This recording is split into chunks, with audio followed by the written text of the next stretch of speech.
Greetings and welcome, guys, gals, and non-binary pals, to episode 347 of the Words About Games podcast, a weekly gamer podcast for words about games. I'm your host, Amy K. Alexander, and I'm joined this week by the perpetually quiet one, Mr. David Moody.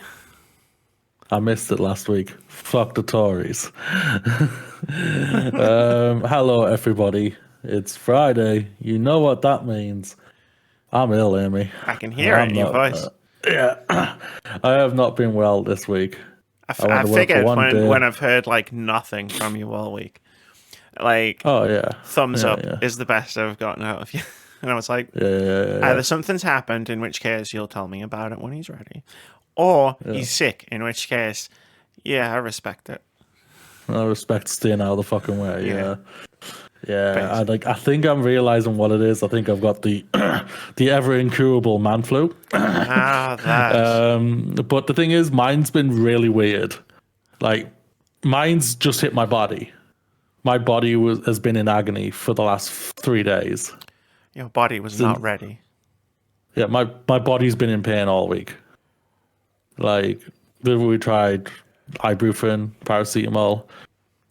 Didn't really do much. Did stretches. Think it made it worse. Partner decided, partner went, all right, I'm going to call my boss because she's not doesn't live far from us. And I'm going to get a lift and get taken to her boots. And I'm going to get you some codeine. That's the only thing that started to fight this. Okay, yeah. And Lemsips. But, like, I've been drinking hot drinks throughout the week anyway. And I'm just like, I don't understand. But... yeah, I've been off since Tuesday. I'm not. Make me want to puke. It just makes you want to puke. Yeah, literally. Like, I start drinking. Like, if I was drinking a Lemsip, I'll start like feeling. I'll start like wanting. I love them. I'll have one without being ill. It's weird. I'm really weird. You're just drinking a Lemsip every now and again. Just like, can I offer you? Can I offer you a drink? Would you like a tea or a coffee or a hot chocolate? And you're like, do you have any Lemsip? I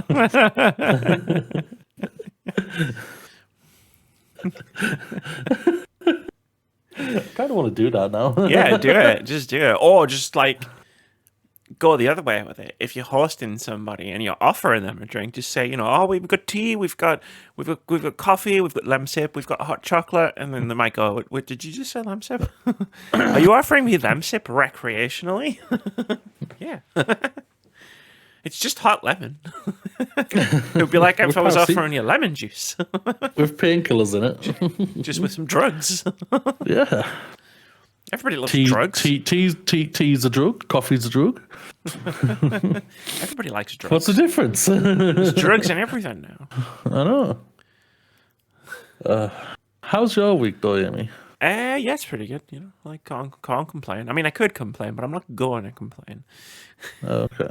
I had 2 days off earlier in the week, Sunday, Monday, Easter, and I spent literally had all these cool plans, house to myself, videos to make, games to play, and I spent the entirety of the 2 days on a sofa, and I watched 2 full seasons of Justified, end to end. I mean, that's all I've done. Yeah. Not watched Justified. I've just been season 3 and 4 of Star Wars Rebels. Yeah. Watched Star Wars Rogue One. Like, I thought, why not? I don't know. I just had an urge to watch it, and I watched it. I was like, I'd say the most interesting thing I did on Sunday and Monday was every now and again I would, like, instead of lying on this way on the couch, I'd get up and I'd lie this way on the couch. That was about the most interesting thing I did. I got into a rhythm with it, where every episode would end, and I'd sit up, I'd get to the controller, I'd get to the next episode, and then I'd lie down the other way.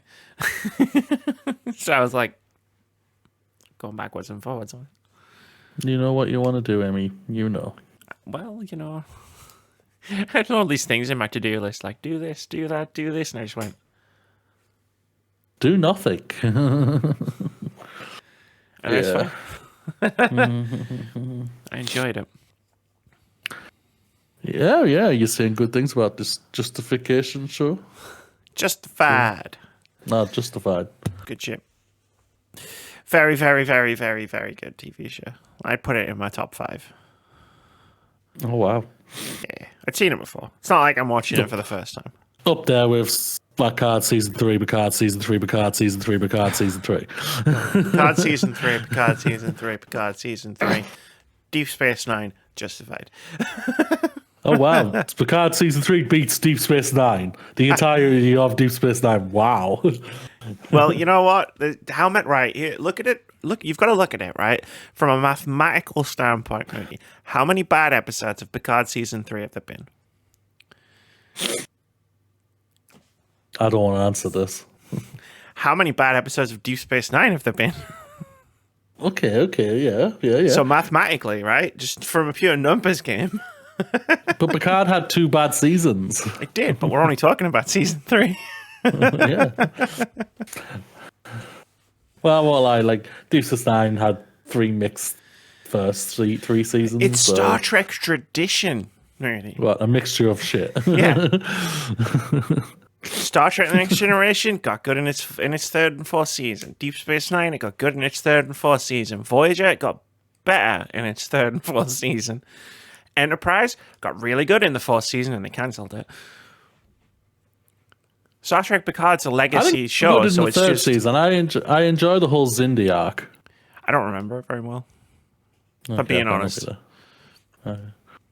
No, I enjoy that because I like a long story, one long season long thing, and they basically made it a one long season long thing. Well, that just which I proves my thought point really even worked more. well. Enterprise got good in its 3rd and 4th season. Wasn't good enough to save its ass. Nah, But well, at least it's refit. And Enterprise is now canon. That's all that matters. which means that the last ever episode of Star Trek Enterprise is not canon. Thank fucking God for that. That might be one of the worst episodes of Star Trek. It's up there. It's right up It's there up with there. Code of Honor. That one episode of Deep Space Nine where Quark gets his sex change, and the Sex Salamander episode, like, it's right there. Oh, Sex Salamander episode, that's top tier.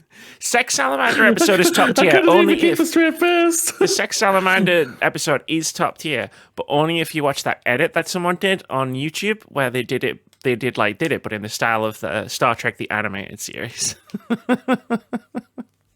It would make sense if it was the Lower Decks, wouldn't it? No, It would so the fucking original make animated sense. series. Oh, okay. I don't think I've ever watched the original animated series. The so I original can't comment animated on that. series is fucking bananas. It's great. I know there's a Spock too. Well, There's a giant Spock. there was. There was a giant Spock. Yeah, There was. that was one of the tamer episodes of the animated series. The Tamer episode. The Tamer episode. I used to Oh watch my this shit goodness. when I was a kid. It's fucking crazy. But I'll tell you what. I'll tell you one thing that, like, the animated series is good. Like, it's fun to watch if you've never seen it. The music is fucking great. Yeah, that sounds about right. That like. It only had 2 Who's seasons. messaged though. me? Are you messaging me? I probably you did. I was messaged me. like, "Hey, Yeah, you yeah, okay, man? You okay, bro? Yeah, I was making a lamp sip. You were making your lips up. Totally fair. Sorry, I just didn't have my Reasonable. phone on me. But yeah, like the Star Trek curve doesn't apply to like the new shows because it just doesn't. But it doesn't work. Leave them alone. Just Tracy Ullman was They're in good. their own, Lower they're Decks in is their own weird universe. Lower Decks has never been bad. What if it's inverted? What if it's like the last like 3 seasons just get worse? And we just don't know that it's been inverted yet because none of the shows have gone on long enough. Oh, if that means season 3 is actually season 1, that's great. And I can just ignore the rest of the season, the rest of the show. Yeah. TV in it. It's a conversation TV. happening right outside my door. Hold on. I'm trying to figure out what it's about. Just doing the podcast, trying to eavesdrop on the people who are outside your door right now, who are probably eavesdropping on you. Probably. Well, And then it's just an eavesdropping circle. It's a circle Just of a- eavesdropping. the circle of eavesdrop, yeah. Yeah. That sounds about right. Absolutely. I was talking to Phil, and he said he was buying a shed because he's got a shed in his garden. Yeah. He needs a second shed, and so I said, "Listen, rent that shed out to me." You ever seen them online or whatever, where people like build out these sheds to be like really nice spaces, right? Like they insulate them properly, got the wood floors going, and like, you know, they got the walls sorted. And I was just saying, just rent that to me. I'll live at the bottom of your garden. You know, we just have to dig a little bit to get some power going out there. And that's it. That's all. And Wi-Fi. Yeah, that's fine. I'll just get the internet company to come and install it in the shed. I'll be fine. I'll get my own internet. He didn't go for the idea. He was all like, "Oh, but Amy, I need it to store things." I was like, "Yeah, but that's storage stuff. That's stuff you store in your shed. That ain't gonna pay your rent. I'd pay your rent." Still didn't want to go for it. Because God loves a trier, and you gave it a go. I gave it a go, right? Like, I'd get the shed, I'd set it up all nice, I'd like hang fairy lights around, so like it wouldn't cost that much electricity. Like light the place up, and then I'd have 7 million lights on anyway, so it wouldn't make a difference. True. I said I'd soundproof it. I don't know what more I wanted. A place to store stuff, not to store Amy. Maybe, I don't know. Seemed unreasonable, that's all I'm saying. Well, Phil's an unreasonable guy. Phil's an unreasonable guy. What can you say?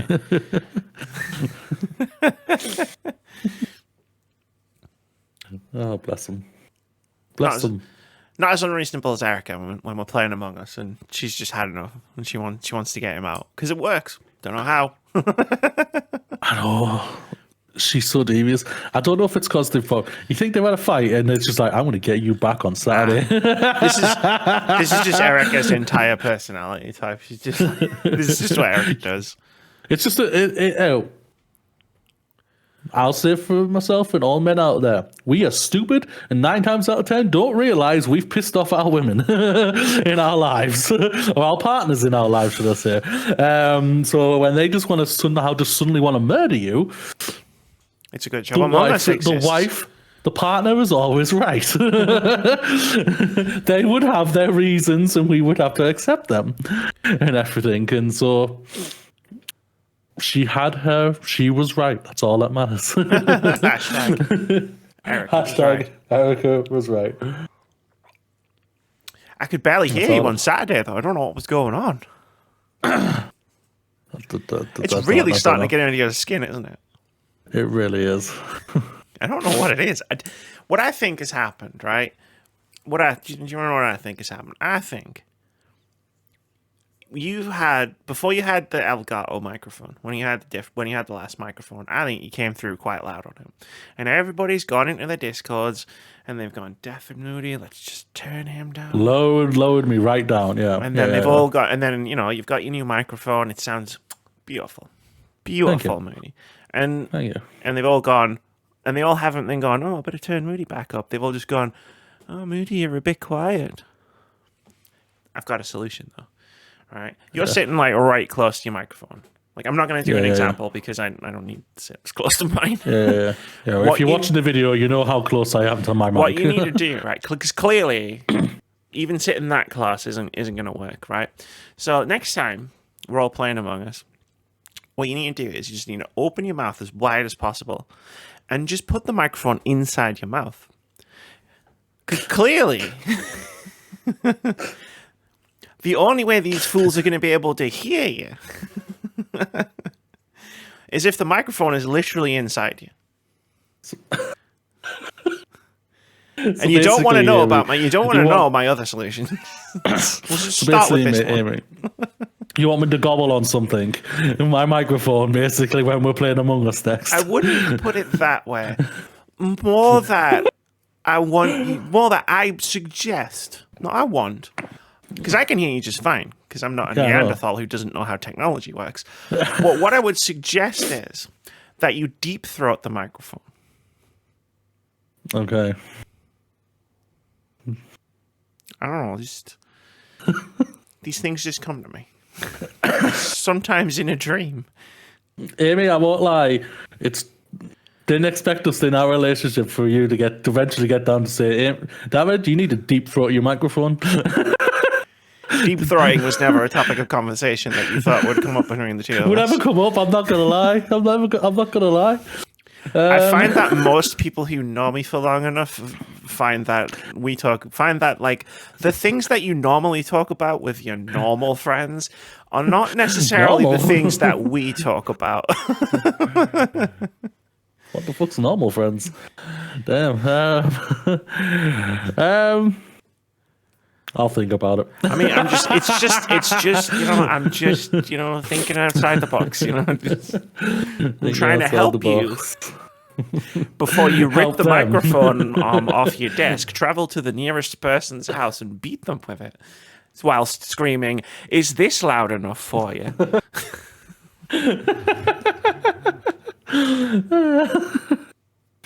That would be funny. I'm not gonna lie.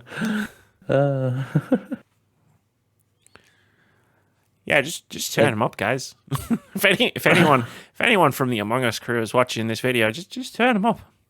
Just right click, use a volume, boop boop boop boop boop boop boop. Done. It's easy. Oh, I gobble on my microphone next time. Gobbles on his microphone next time. Gobble, gobble, gobble. The first thing is, like, when we get to the next week, the next Among Us stream, sometime in a few weeks' time, you and me are only going to be the ones who are going to know about this conversation. We know true. this. Let's just be frank here. And then I'm just going to come out and say, gobble, gobble, gobble. I'm going to change my name to Gobble, Gobble. If I can. Okay. I don't think I'll be able to. You just need to, out of the blue, right, make a reference to this conversation. You're just going, okay, Amy, as per your advice, the microphone is now going into my mouth. And then everyone will be like, what the fuck? And then you'll be like, because you'll have a microphone in your mouth. What an amazing place for you to freeze. What? You kind of froze for a second there. You kind of went blah, blah, blah, blah, blah. Moody has short-circuited. He's now rebooting. So, I don't know. Video games? Video games. Before I fell ill, I played a video game and finished it. Holy shit. Mark the calendar. I know, mark the calendar. I've now got 2 games on my finished list. He finished the game and he wasn't being paid for it. You weren't being paid for it, right? It's a long silence. No. No, okay. Moody, I wasn't being paid for it and he finished it. We are, of course, referring to Resident Evil 4, which I also finished. Yeah. I almost finished it on Monday night. My Monday night stream was the stream where I was like, I want to finish this. And I got to the second last chapter, so I start chapter 15. Yeah. I was like, there's 2 whole chapters left. And it was like 11. And I was like, oh man, that just seems like it might just be a little bit too long. So I went on to start the streaming on Wednesday night. But I was in late. So I started at 9 p.m. But I was like, it'll only be... If I'd have known how short the last chapter was, I would have just kept going on Monday. Last chapter's just the boss. Last chapter took me like 20 minutes. Yeah. But yeah, no, I finished it last night. I wanted to have it finished in time for this. For this conversation. There's another review you got down here. I thought you reviewed this last week. I didn't. We skipped it. We spent longer talking about the first thing, so we skipped it. It's true. I thought you reviewed it. No, it was on the notes. I'm ill, though, so that's my... So if I say anything stupid here, more than stupid than normal, that's my alibi. I'm ill. My brain is firing in all the different directions. Yeah. It's not engaged. So... that is That is Our an email. thoughts of Resident Evil That is an 4 important remake. email that I just got completely distracted by. Thanks. Couldn't have sent that any other time during the day. No, as soon as we start a podcast. Yes, Resident Evil 4 remake. This, of course, is the remake of the 2005 Resident Evil 4, which kind of defined an entire genre of video games. Many of the things that it pioneered all the way back in the day are still used in modern video games to this day. Yeah. So yeah. kind of a big deal. The game's influential as hell, and it'll always will be. There's no doubt about that. For what its significance it did for better or worse for Resident Evil, that's a subjective thing. I think at the end of the day, I think overall, I think most people would say probably worse by the end of it. There's what it did for the video game industry, and then there's what it did to the Resident Evil series. Yeah. And the OG Resi fans are not happy with that. But when are they ever happy? So I don't know, man. I don't know. I'm an OG Resident Evil fan, and even I don't. I'm always happy. I don't understand. Yeah, I don't understand get it. these Yeah. people. Like, you know what? Even when I was playing Umbrella Corps, the worst fucking video game of all time, it still entertained me. Bloody hell. It was terrible. That was why it entertained me. I was Yeah, laughing my ass off while I was playing that game. sounds about right, no doubt. So Resident Evil 4 remake. Yeah. Amy, I enjoyed this game. I also hated this I was game. going to say the tone of that. I enjoyed this game, and then that's what you said just before the 30-minute long. However, it's terrible. I don't No, like. I loved the 2005 game. I adored it. I thought it was absolutely like what everyone says. It's cultural relevance to the video game industry is second to none, and everything. And I thought at the time, I won't deny that at the time I was a kid, 2005. I was 18. No, I would have been like 18, 19, one of the two. I absolutely loved the game. I absolutely adored it, and I thought it did something great for Resident Evil. It took it in a different genre. It took it in a different direction, and I thought like it could it would revitalize it and everything. I was wrong. Yeah, Resident Evil 4 is the moment in Thelma and Louise where they hold hands together, and then everything that followed is the moment where the car goes off the cliff. Yeah, basically. But no, yeah, it's like so. Like, the 2005 game I absolutely adored. This, I can't remember it ever being this taxing to get through a game, of getting through this game before. This game just felt long. It felt. I love cheesy games. I love cheesy movies. I love cheesy comedy. This was too much cheese even for me sometimes. Interesting. And it was just a really weird playthrough for me. And I was just like, well, you're one note, you're one note, you're one note, you're one note, you're one note, you're boring. You are literally just a nemesis just with a beard. And then you turn into a giant spider. I was never in stars. You're the nemesis' long lost brother. Basically. And yeah, visually it's stunning. But I also had fun during this game at the same time. Yeah. Which is just really, really weird. Like, I was just like, it's an infuriating game.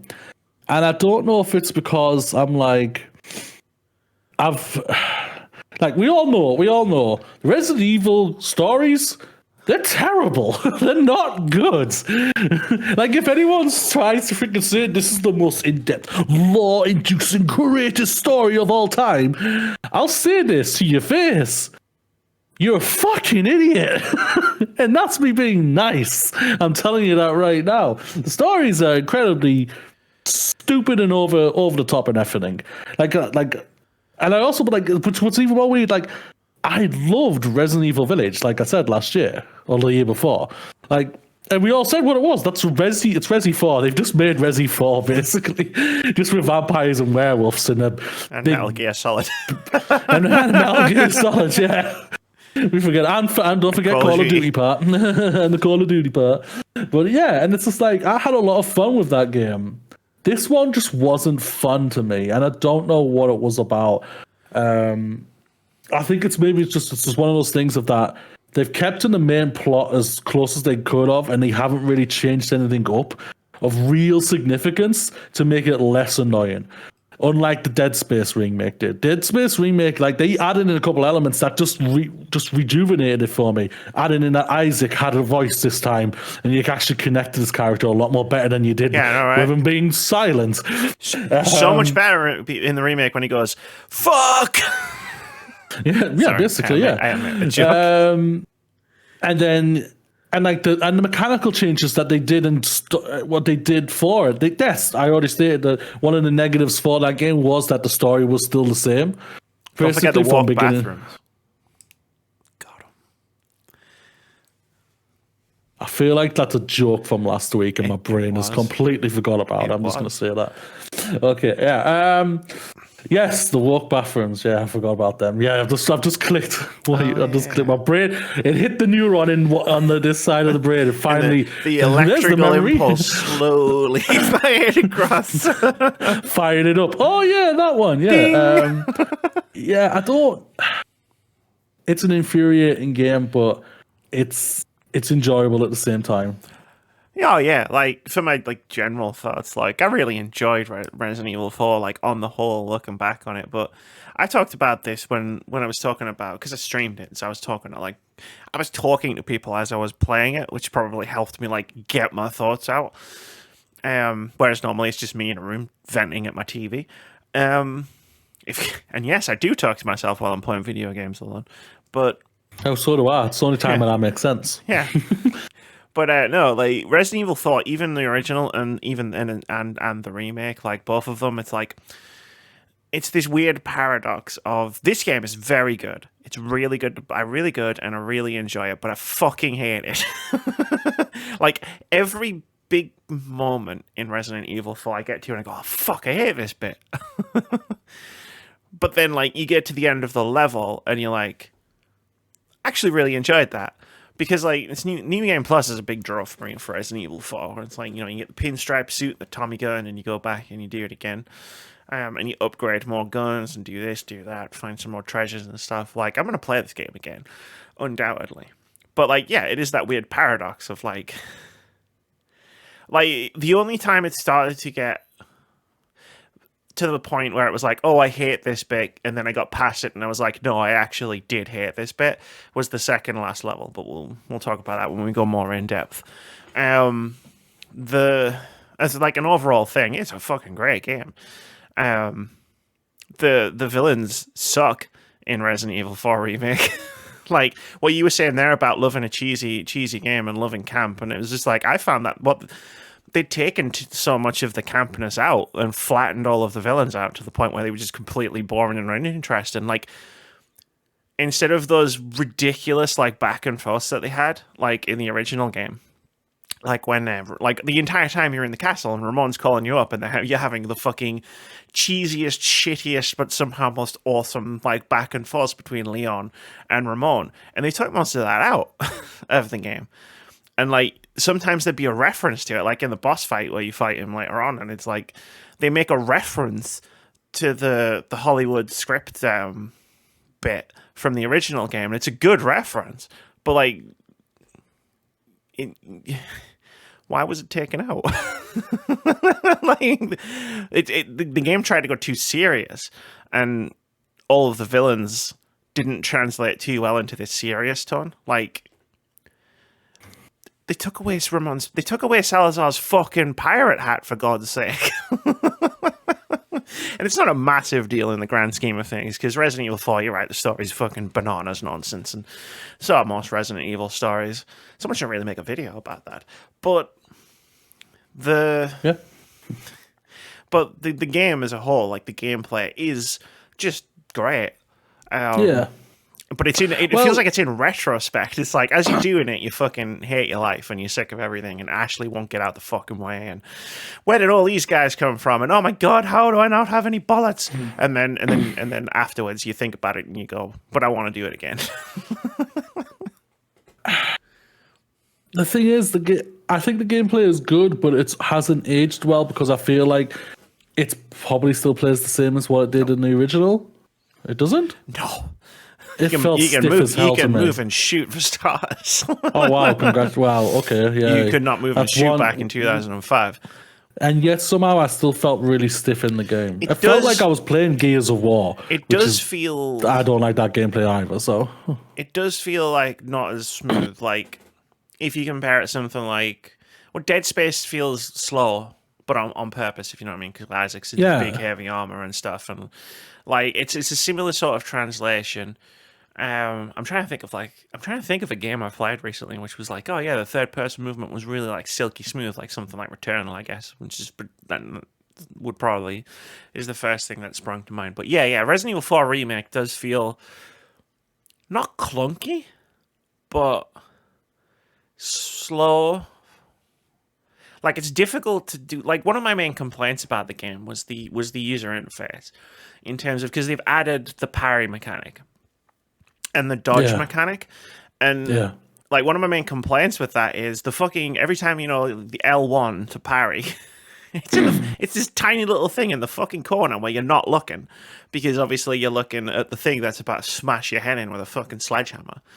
Yeah. So I missed the parry most of the time, but then like the evade as well. Like if you're fighting a boss fight, like you need to switch it up between parrying and evading, and the evade command is in a completely different place. So even if you decide, okay, this guy's about to fucking try and hit me, I'll look at the place where L1's going to come up, so I know when to parry, and then it's an evade. Well, the evade button prompt comes up over here, so then I miss that. And I get hit anyway. Like, the games have had this solved for a very long time. If you want a button prompt, put it in the middle of the screen so people can see it, because that's where they're looking.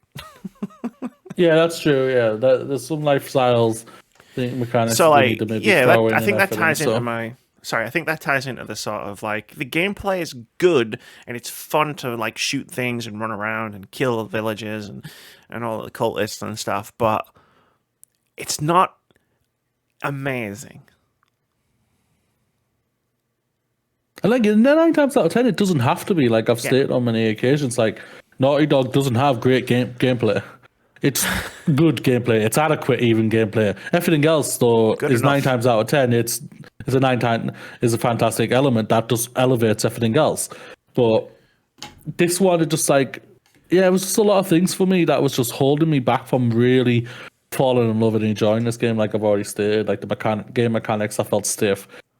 It just felt. It's weird. Like it's weird. Like I can't. The thing is, worst thing is about you've recently played the original Resi 4. Yeah, I haven't. I can't remember much about it. So like when I was going back through it, I was just like, oh wait, did you do this type of? There's a lot missing.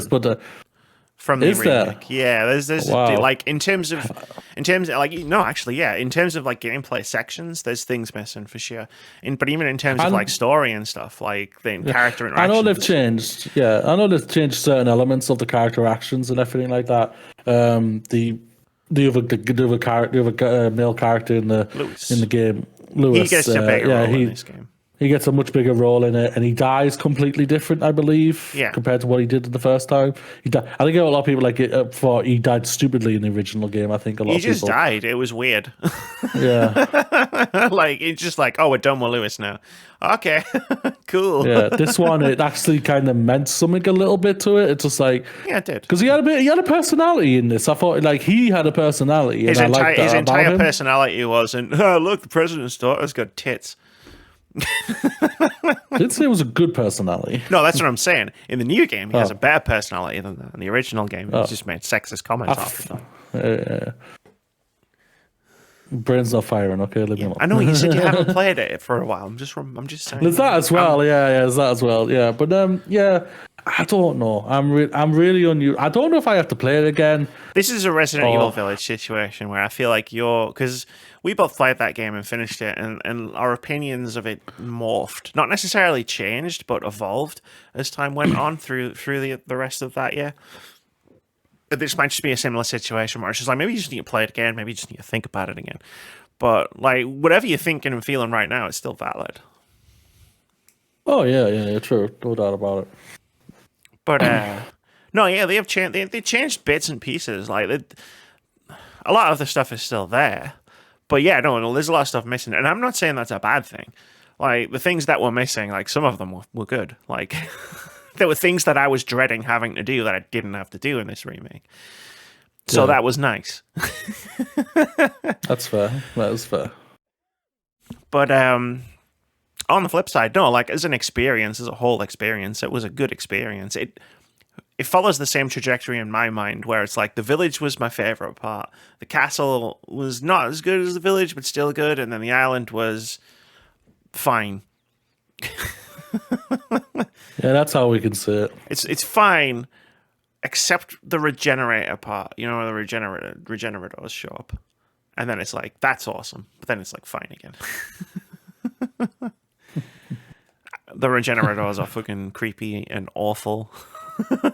That's the bugs, so right? cool. The ones that you have to shoot the parasites inside them. Otherwise, they just keep. Oh, those were regenerating. I love them. I love them. Apart from the last two that you fight, because I ran out of rifle ammo. You ever try to kill one? You think killing one with an infrared scope is hard? Try killing one without a rifle. I used the submachine gun on them, so. Yeah, you have to really fucking spray and pray, blow them up. And then they go all spiky and stuff. I did find it funny that I said something and then Leon said it like half a second later, like at least half a dozen times in this game. Yeah. Which I thought was really funny. His reactions were kind of like mine.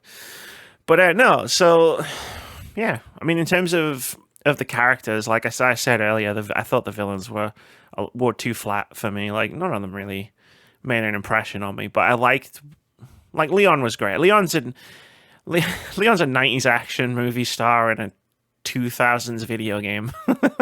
He's a likable guy. That's the thing about it.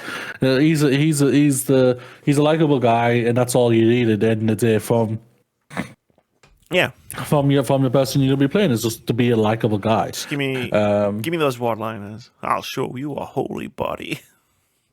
Perfect. I guess cheesiness was alright and everything. It's just like, yeah, it was just a bit off. I don't know. Like I like what they did with Ashley in this game. Like I feel like she was a lot better in this game than she was in the whole scene with her with the lantern and everything. That was really that was creepy. I thought and everything. Again, I hated it, but I enjoyed it. But I hated it. Yeah, no, I liked it. Yeah, that didn't bother me. I was just thinking, oh, yo, this is nice. I like this. Yeah. No, it was a good section. Because they changed her up, because she was just. And last one, let's be frank, she was a damsel in distress. Yeah. And even though she was still technically kind of a damsel in distress in this game, she did stuff that made her not be a damsel in distress. Right, yeah. Like, she actually did things. Like, there was a scene towards the end of the game where she's talking to Leon, and, you know, they're talking. She's like, hey, we'll make a good team, right? And I was like, actually, yeah, you kind of do. Like, I know Leon's here to rescue you and whatever, but, like, you know, you don't know how to fucking fight anything. But you actually do make a pretty decent team. Yeah. I like that moment was earned in the game by the gameplay before it. Yeah. I agree with you there. Yeah. I tell you what, though. I don't think I enjoyed a single boss fight in this game. Neither did I. I just started ignoring the mechanics. I'm going to be honest. I just started ignoring the mechanics of most of the boss fights and just pumping bullets into things until it died. Like Jack Krauser, there's a whole thing where you fight him in the second time you fight him, and I love the run up to the fight, the final fight. You know, where he's got the traps and you've got to get past all of the traps, and he comes out of nowhere and you've got to quickly like deflect him or whatever. But then when you get to his final boss fight, And it's clearly it's clearly like a thing where it's like, oh, you need to shoot him, but you also need to dodge and parry, and I just fucking gave up on that shit. Just got my pistol out, which I'd used my exclusive ticket upgrade on, so it was like 2 times damage or whatever. I was just like, I'm just gonna keep shooting him until one of us stops moving. And then if I stop moving, I'm going to come back and start shooting him again, and then until I'm one gonna do of us the stops same moving thing again. Yeah. Yeah, but like the other boss fights, like the Salazar boss fight, hated it. The final boss fight, hated it. The final boss fight was just the Salazar boss fight in a bigger arena. Yeah, pretty much all of them were just all one note. They weren't anything spectacular. Didn't change it up or anything like that. And it was just like, yeah, it's not what you want. You want to change it up, do something different, and they didn't. So Like my enjoyable part of like playing the game came from exploring the environment and even doing the side quests, like when you have to go and find the dog in the village, or when you have to fight the knight in the basement of the castle and stuff. Like and like just like getting from point A to point B. But then, like, you get to point B, and if there's a boss fight there, and it's like the boss fight with the fucking the thing where you hit the nitrogen tanks and you freeze it and stuff. It's like I never liked that in the original game, and I liked it less this time. And I ended up just fucking standing in front of the lift, just throwing grenades. Like, grenades were very helpful in this game. Yes, praying for the lift to turn up before it killed me. I was just like, I'm done with this shit. And like, for whatever reason, fighting the standard enemies was fun. And whatever combination that they came through. And like, you know, when a chainsaw person busts through, or like the big dude with the bull weapon thing on its arm. And like doing the boss fights was not fun. I did like the troll boss fight, but on the one where there's just one of them. But only because I hid in the house and went, haha, it can't fit in here. And I was expecting it to like just crash the house, and it picked it up. And then when I ran away, it threw it at me. And I don't know if in any video game, I don't think I've ever had an entire house thrown at me before. I don't think that's a first. I'll be surprised if you haven't. I'm not going to lie, because you've played a lot of games. The whole house just got thrown at me, and I survived. That's right. Yeah, you did. You did. But like, there's the good bits outweigh the bad bits, but there were definitely bad bits. And unfortunately, the bad bits for me, the last 2 levels, just blew. Yeah, the last 2 levels aren't great. Like the helicopter bit, I loved it, where it's like Mike turns up and it's like, yeah, you know, like, and he's giving it all that, and he's machine gunning people, and then he's like, I gotta go and reload. You need to go do this bit. And it's like there's 500 guys, and you've got to run to one side and pull a lever, and then you've got to run to the other side and pull another lever, and you've got any ammo because you've just done a boss fight. And then like there's fucking machine gun turrets firing at you, and everybody's heads exploding parasites. And I was like, all right, this is a bit much now. Yeah. You've turned it up just a little bit too much for me. Yeah, I think what it was, like, normally Resident Evil 2 and 3, apart from that one hospital part where in 3 with Carlos in 3, there's not many. It moves and flows really easily. This one had a lot of hard mode elements to it, and I don't like hard mode parts where you have to breeze through a lot of bloody enemies just to get to the end phase, basically. And you had to do this a lot in this game. Yeah, and I was just like, It I'm is doing the same thing over and over and over and over again.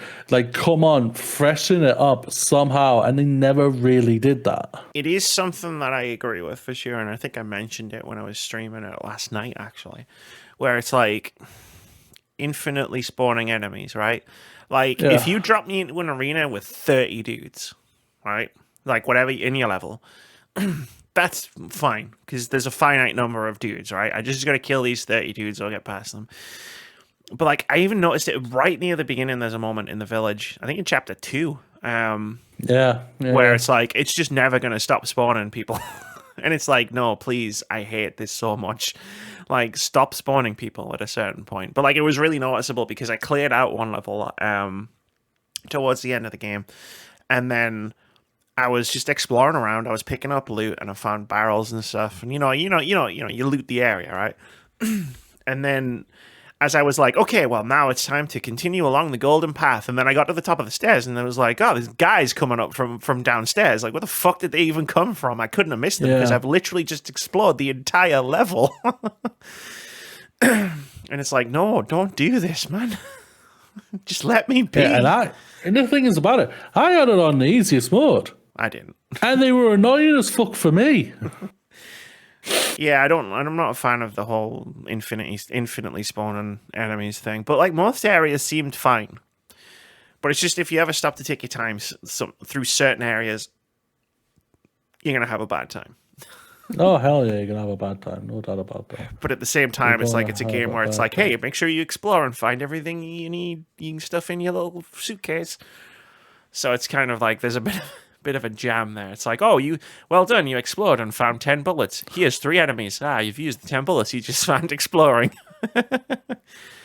Yeah, pretty much. But it wasn't good.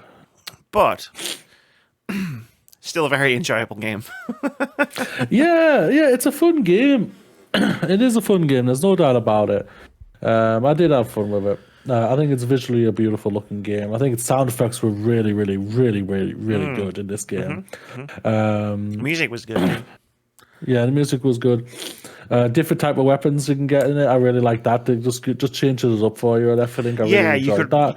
You could really specialize on what you wanted to use, because I used a handgun for the majority of the game. Like, yeah, so did I. But I did like use the shotgun a lot. That was just basically to clear out enemies faster. I ditched the shotgun. I did have the rifle for most of the game, and I got the last Magnum.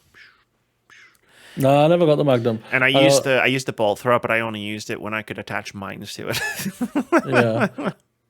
yeah, I got.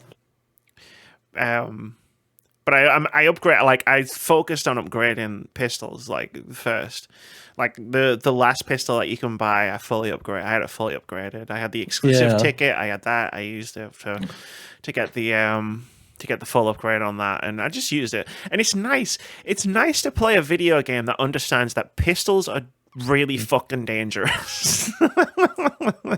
Yeah, for the most part, yeah. Because like, most games are like, oh, you're using the pistol? Nah, that doesn't do any damage. You need to use the shotgun or the assault rifle. Whereas in Resident Evil, it's like, you upgrade this thing, you can kill the final boss with it. Trust me, you can kill the final boss with it. No, you kill him with a rocket launcher. You kill him with a rocket launcher, but at least you killed most of him with a pistol. All right, but yeah, it'll be fun to go back through and play. And like, I never used any of the machine guns or the assault rifle that you can find or anything like that. So it'll be fun to go back through and maybe like try out some different weapons and stuff. Well, I bought the assault rifle and it never gave me bullets for it. They're the same as the rifle,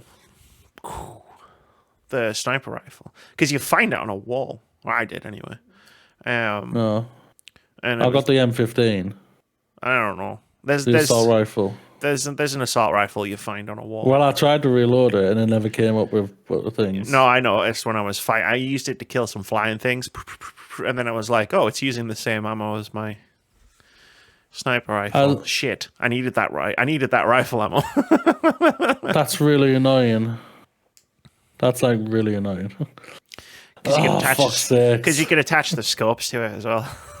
Yeah, I sold it. Well, I was like, I don't know what the ammo said, so I sold it. And then eventually I found the best submachine gun. Submarine gun would be useful too. Just firing submarines at enemies. Okay. I know you now. He said submarine. But yeah, no, like, it can be critical of the game, but it's still a really good game. Wait, we could be critical? We just did. People are going to think we hate the game. Do you remember when people thought I hated Death Stranding, Moody? You're now in that boat that I was in with Death Stranding, where people are going to listen to this and think you hated Resident Evil 4. Well, I'll give them the reasons why I didn't like some parts of it. So. No, you can do that. You can do that, but people are still going to think you hated it.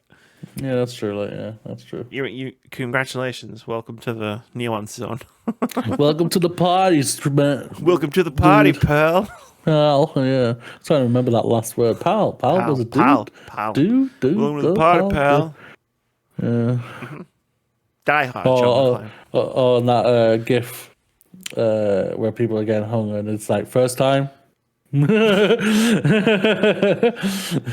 even know what that's from.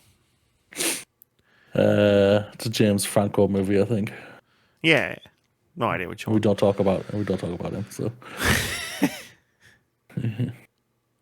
So yeah, Resident Evil 4. Good game. Not without issues. At Good least that game. me and Moody found. But hey, if you think differently, that's cool too. Just don't let us know about it. We don't want to know. I've seen you, Resident Evil 4 fucking lunatics out there. I've seen what you've been saying to people like Ada Wong's voice actress. You just leave us alone. I was playing Resident Evil. I was playing Resident Evil probably before you were fucking born. I've been almost day one with this franchise.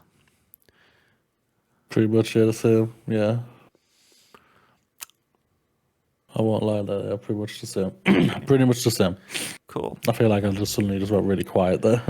You did, yeah, but like, not like what the kids on Among Us are saying. You just kind of start talking quietly. Yeah. In my notebook, all I did was draw a thumbs up next to the Resident Evil folks. Anyway, we're both going to talk about it. But Amy, you've played another game. I did, which I have bought. I have shit! I have bought this game. I bought this on PS5. That's cool.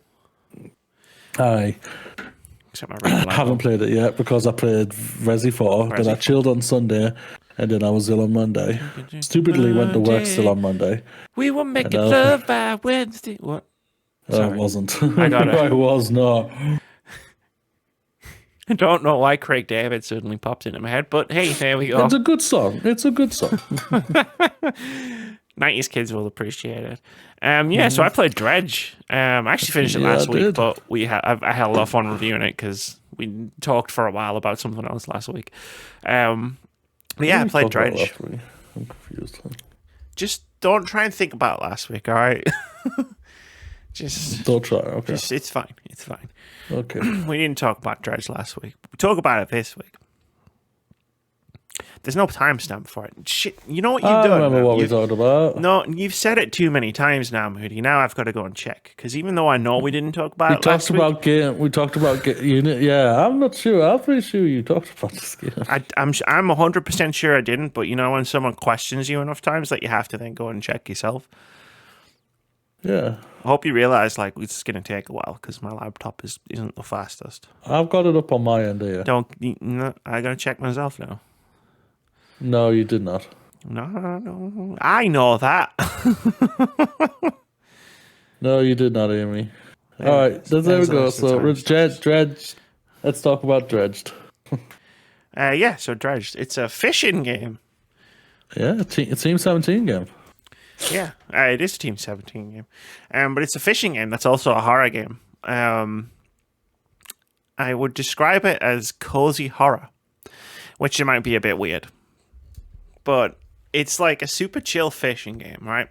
Where you're like this fisherman, your boat crashes into some rocks.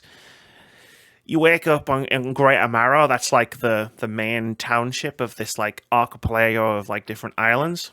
And then the mayor's like, oh, you crashed, but we need a new fisherman anyway. So we'll give you a boat and you have to pay off your debt. So, like, you sell fish at the fishmonger, and a percentage of your sales will go to us. And I was thinking, oh, this is another Tom Nook situation, isn't it? This guy's gonna have me fucking paying him fucking a badillion fucking quid or whatever the fucking currency is forever. And then, like, no, you can pay off the debt in like half an hour. it's a trivial amount of debt. But no, it's like by day. It's a pretty like nice, relaxing, calm game. You sail out and you've got those chill ocean vibes. You go around, you fish. It's like a mini game.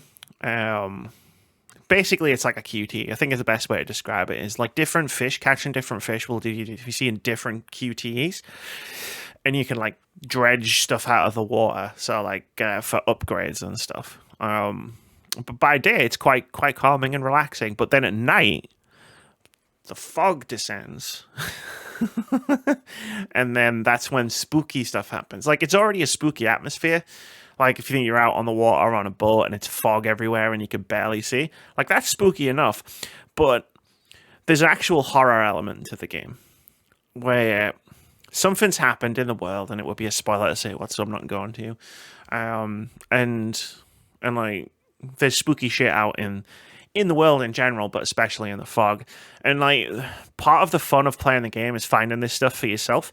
So I'm just going to give, like, the first example that you'll run into is rocks will just appear out in the fog that don't exist in the real world, but you can crash into them. So you have to be careful when you're driving around at night. It becomes less of an issue when you upgrade your lights and you can see further. But I'll give an example that happened in the early game, where it's like, sometimes when you honk your horn at night, you'll hear a distant horn being honked in the distance, and you're like, ooh, that's a bit spooky. But then, like about an hour in, I was fishing at night, because I was like, yeah, the night isn't so bad. Like, and like, different fish come out at night, so I can fish for them and get more money. And and I heard the horn, like the distant horn, and I was like, oh, that's the, ghost ship or whatever. And then I was like, I'm just gonna keep fishing, and I kept fishing. And then it was like, I heard it again, and I was like, that definitely sounded like it was getting closer. And then, like, spun the camera around. And there's this boat, and it's going, it's coming towards me. And I was like, in a split second, I was like, do I wait to see what's about to happen, or do I leg it? And I legged it. And then it just started chasing me. And it turns out it wasn't a boat. That's all I'm going to say about that. But I ran the fuck away. Very, very quickly. And there's loads of cool stuff like that. It's based on a sanity meter, so the longer you stay out at night, the worse things will get. And you can mitigate it by, like, having lights on your boat and stuff like that. But those are the two sides of the Dredge coin. Cozy chill fishing game, Lovecraftian otherworldly horror.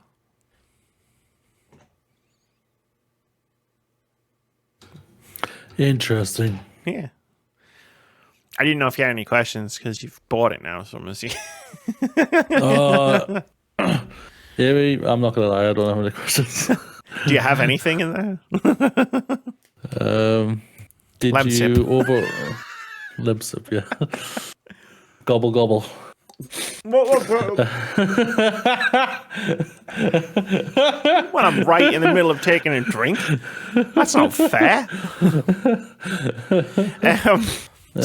I'll just talk. Did you enjoy this game? I did, yeah, it was very good. I think I finished it off in about 3 or 4 days. I think it took me about 10, 12 hours, but I was probably more thorough in, like, exploring than like most people would be. Like, there's a golden path to the game. Like, you can basically just follow a story. And there's, like, 5 main clusters of islands. Like, you start in the middle, and then, like, in the 4 corners of the world, there's, like, 4 main sort of areas. They're very different. And you basically visit each one as part of a main story. And beyond that, there's, like, where you can explore, you can find side quests. Some of the side quests you need to do to complete the main quest, some of them you don't. And there's a lot of interesting stuff you can find, like, just by, like, sailing around. The gameplay loop is mostly centered around upgrading your boat, like, as you go on. So, like, you go out, you fish, you sell those fish, unless they're part of a quest, you sell the fish to gain money, to spend on better fishing rods, or, like, spend on upgrades. And, like you were saying, you can fish out like wood and other things to, like, upgrade materials to upgrade your boat. And then also there's, like, research parts, or, like, a thing that you can, or an item that you can find that you need to use to research new stuff that you can then build or buy. And that's kind of the loop of it. So there's, like, it's all those things interacting as you'll upgrade so you can have more lights, or you can have more, like, engine space, or you can just have more cargo space in general. and it's good, but there's this weird pacing to it where you don't get, for me, it's pretty easy to like focus on like money and like getting money and focus on getting upgrade materials so you can make the bigger boats and get in the space and stuff. But the research parts are slower than everything else. So it can take a while for you to even, unless you really focus on trying to find them all throughout the world, it can be really difficult to actually like keep pace by like researching stuff, because different fish in different environments, like you need different rods to fish them. So you need to keep like researching and upgrading the fishing rods that you've got. And that was a really slow process compared to the rest of the upgrades. So it was a bit weird. Like if I hadn't gone out of my way to like find research parts out in the world, I'm not sure like I would have hit blocks in the story progress, if that makes sense. Like I remember I was at the third out of 5 like bits of the story, so like the middle part of the story, and I needed a specific rod to catch specific fish, but I'd already spent all my research points on something else, so I actually had to sail away to the next island where I hadn't started the story yet, to sail around it and find places where I could get research parts out of it, and then come back over on myself to actually like get the research and upgrade that I needed for the story as to where I was up to, which was a bit frustrating. Yeah, that is a little bit frustrating, because that's basically forcing you to do something you maybe aren't ready to do yet, or you don't need to do, or something like that. Yeah, it was like going to a place and then I sailed around the outside of it and then came back and then finished the story and then had to go back up there again. Yeah. And it was like, that was a bit annoying. Yeah, I can appreciate that. That does sound like it's a bit annoying, there's no doubt about it. How's the soundtrack for yourself? The soundtrack itself, it's nice. It's there's not really too much music in the night because it's more about selling an atmosphere, a creepy, eerie atmosphere. The music is if you look at the game and you look at like the screenshots or something and you imagine what the soundtrack sounds like, you're probably going to be pretty close. Like it's like the sort of, and it's good, don't get me wrong, I'm not saying it's bad. It's like that sort of typical sort of like, oh, this is a cozy fishing game and this is the cozy fishing game music.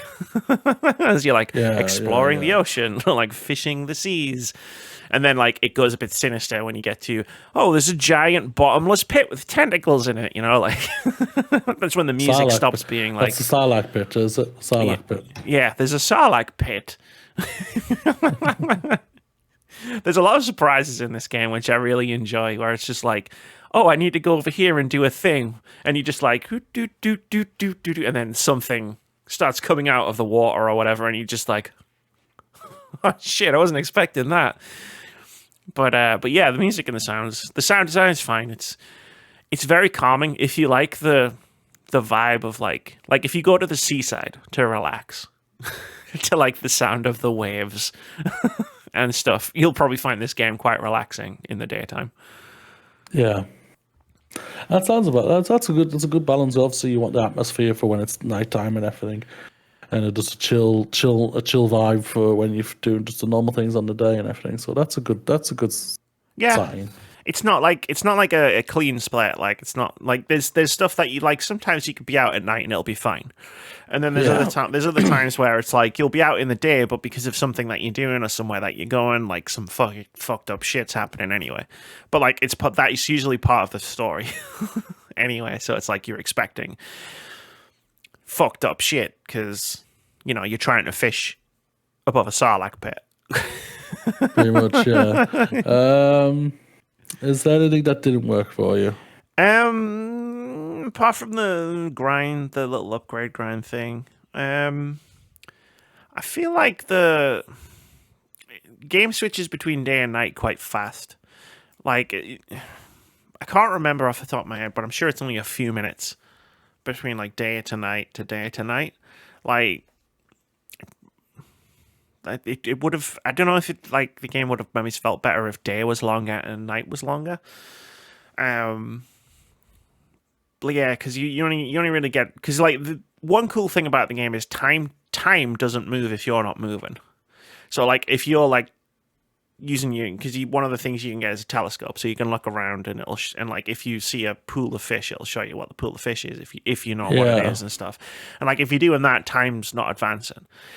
So that's a nice touch because in the daytime when you're like specifically like saying, oh, I need to find X, well, let me look for it. It's like you're not like in a panic going, oh shit, you know, like as if you're not moving, time's not moving. At night, that can be a problem because obviously you needed to get to day.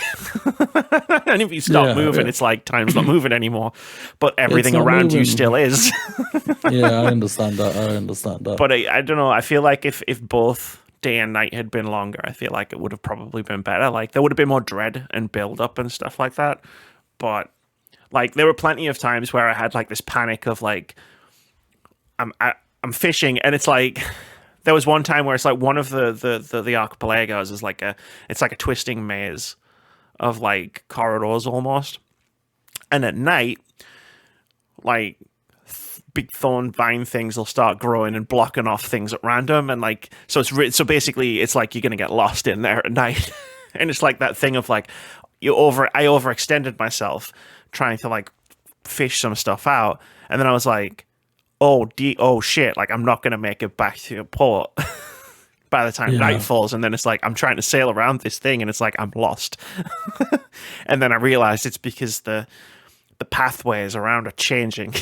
So it's like, I can't even trust like the map. The map isn't right anymore. Like, I don't know how to get out of here. And then it's like, because my panic meter is increasing because it's night, shit's starting to happen. And I'm just like freaking the shit out. I'm just like, fuck, I can't get out of here. What have I done? Yeah. Well, yeah, like you said, like this game came out of nowhere I think for a lot of people. Like, I remember a trailer for it last year. I think it was an indie game of the week, but then I don't think I thought too hard about it after that.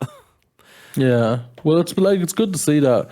Even though it came pretty much out around Resi 4 time, it's doing reasonably well. It's getting obviously a lot of buzz. A lot of people are really enjoying it. What I'm getting told, so which is great to see, and what I'm seeing online. So that's a great thing to see. Like to see there. So it sounds like for you, Amy, it's a thumbs up. It is a thumbs up, absolutely. I'll give it a thumbs up. It's a good game. It's 2 thumbs up from both games today, even though we were a little bit more critical on one.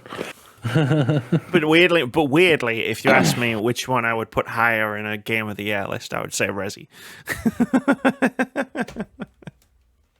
Dredge is still a great game, though. Don't sleep on it. It's now time for the indie game of the week, Amy. This is the time of the video of the episode where you talk about indie game that you've played or found. I did both.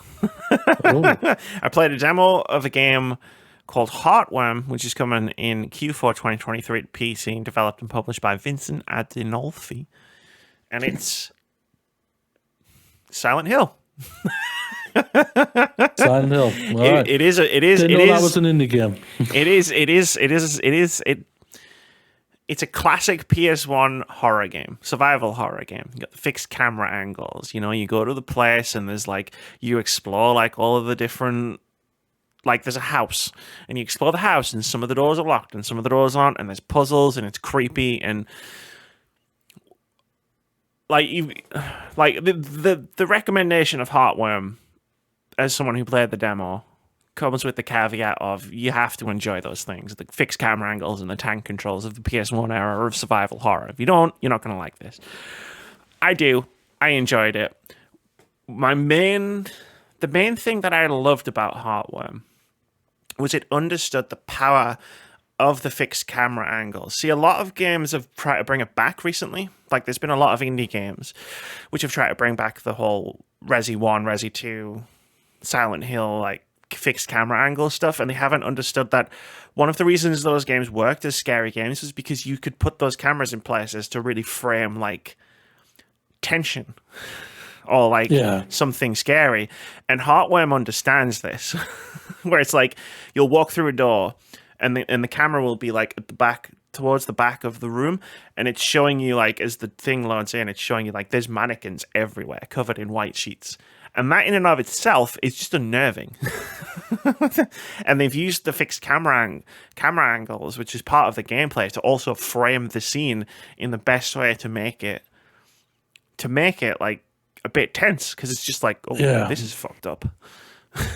So, like, it gets my recommendation as someone who likes PS1 era survival horror games, but also the developer seems to understand why, like, at least some of the stuff that, like, made those games so good in the first place.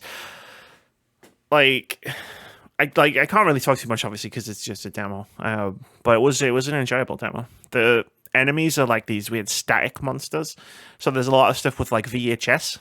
Like, there's rooms full of VHS tapes, and at one point you watch a TV, and then it cuts to a different scene.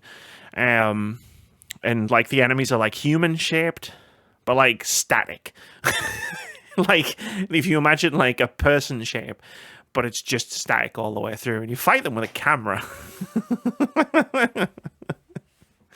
That sounds like Outcast. Well, yeah, but you don't fight anyone in Outlast. But Project Zero, which you do, you fight ghosts with a camera. But, yeah, I don't know what the fuck's going on yet in the game. Like, I don't know, it's a demo, right? But there's some couple of good scares in there. There's some puzzles, like classic Resident Evil style puzzles. Doom scrolling all over the fucking walls, and like weird notes that you find lying around everywhere. There's even save rooms, Moody. But it is a proper classic sort of Resi Silent Hill type game. Very cool. Yeah. I wasn't expecting, for some reason, I don't know. Like, I've downloaded a massive pile of indie games demos to play for Indie Game of the Week, and at this point, I've forgotten what they all are. So at this point, I'm literally playing them, and I don't know what I'm in for. I just know at some point I went, that looks cool. I'll play the demo for Indie Game of the Week. And I'm like, oh, what's this? It's a horror game. You're basically playing Resident Evil 1 again. It's good shit, though. It's also, it looks like a PS1 game on purpose. That's good. Okay. The developer I think the developer has purposefully made the door load. So, like, it does the thing where when you open a door, you can get the door like you would in a classic Resident Evil, and it opens, and then you go through it, and then the screen fades to black. And I think the developer has purposefully made that longer than it would be normally. Like, because there's that tension of the camera goes through the door and it's black. And it's black for just long enough that your brain starts going into, oh shit, what's behind this door? It's a little thing, but I was like, oh, that's cool. Because most of the time in Heartworm, the demo, or even in Resident Evil itself, there's not that many enemies in Resident Evil. Most of the time it's in your head.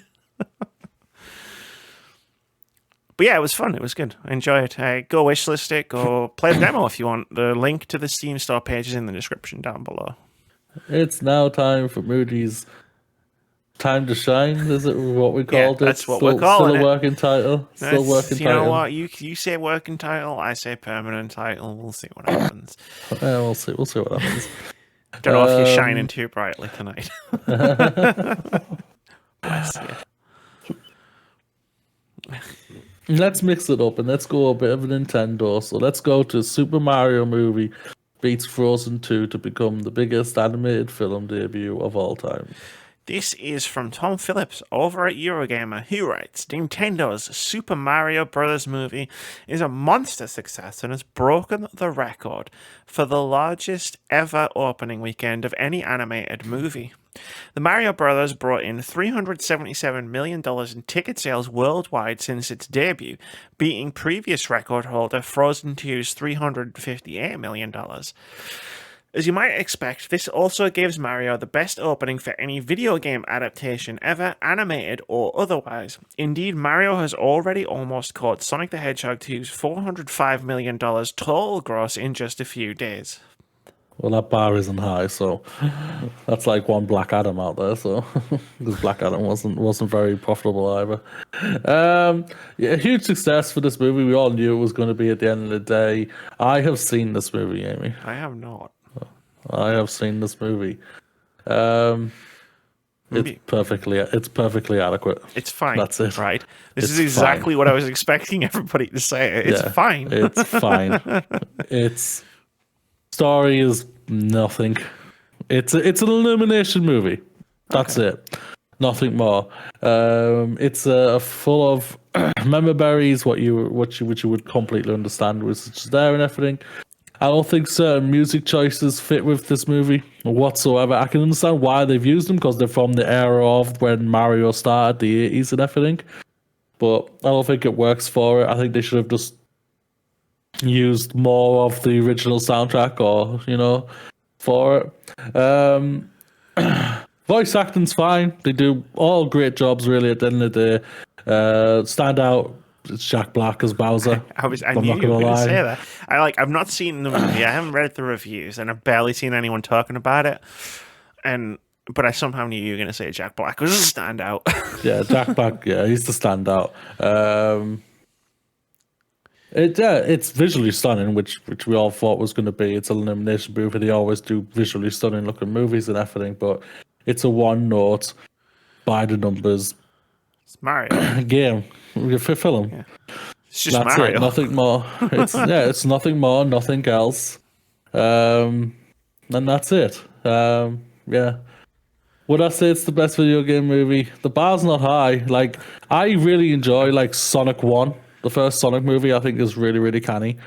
Because it's really hard. It's got a lot of heart and heartfelt in it. And then they obviously shut the bed with the sequel for me personally. But this was like what was always going to be. Right now, it's projected to be $1 billion movie, which I thought was going to be a surprise. Which I Yeah. thought kind of out of any movie this year, I thought was going to do it. I thought Mario was going to probably do it. But no, yeah, it's a perfectly adequate movie. That's it. Nothing more, nothing else. It's not a high bar. It didn't need to be more. It didn't need to be The Last of Us, right? It's Super Mario Brothers. Well, I kind of want that HBO Mario Kart. I mean, I still want an HBO Mario With Kart. Pedro Pascal, yeah. More pass with Pedro Pascal. That's what the movie missed, which I thought was really funny. I think Jack Black's come out and said, if we do a sequel, let's try and get Pedro Pascal in and let him be Wario. Okay, I'm in. That'll be interesting. I don't know how a certain Joe Medforce would be along with that I'm in. because he's all Joe, Wario, isn't he? Joe, I know you probably haven't seen this. I don't know if No, you've he's seen this stuff. Waluigi, isn't he? He's Waluigi. But he's been on fire with the videos he's been putting out. He's a brave boy. I'll say that. I've seen his videos. It's fucking. Like I it's a could great never do video. that. Oh God, no. I could never do that. But twitter.com/Joe Medforce. Go find his video of him going to see the Mario movie dressed as Waluigi. It's incredible. He walked onto the road to start shouting at a sign on the bus. Yeah. I can only imagine what London was thinking right then. Well, they probably say that's a typical London day. Waluigi's just out playing tennis, like this is just what happens, right? Yeah. No, but yeah, mad respect to him. Yeah, Joe, we want to get you back on. So Yeah. much love to you, mate. I swear I won't bring up Sonic 2. Or Avatar. I Like can't guarantee that. when It's you and Avatar. Joe I've just bought that movie, Amy. I'm just when you and Joe come back together on the podcast, I'm banning both Sonic the Hedgehog and Avatar. Unless we're talking about the video games or the companies that make them. Okay, I will make sure that we're talking about the video game that day. I will find whatever news I can get. yeah. I don't care if this was 30 days ago. I didn't see it. It's relevant to me. This trailer came out a year ago. We never talked about it. That changes today. No, the Mario movie, I'll probably wait until it comes to streaming and then I'll watch it then. It wasn't something I ever really felt like I wanted to go to the cinema for. You don't need to see this on the cinema. I'll tell you this right now. I went and me and the missus went and we were just like, all right, let's go and have a look at this thing. Pre-COVID, I used to go and see most of my films at the cinema.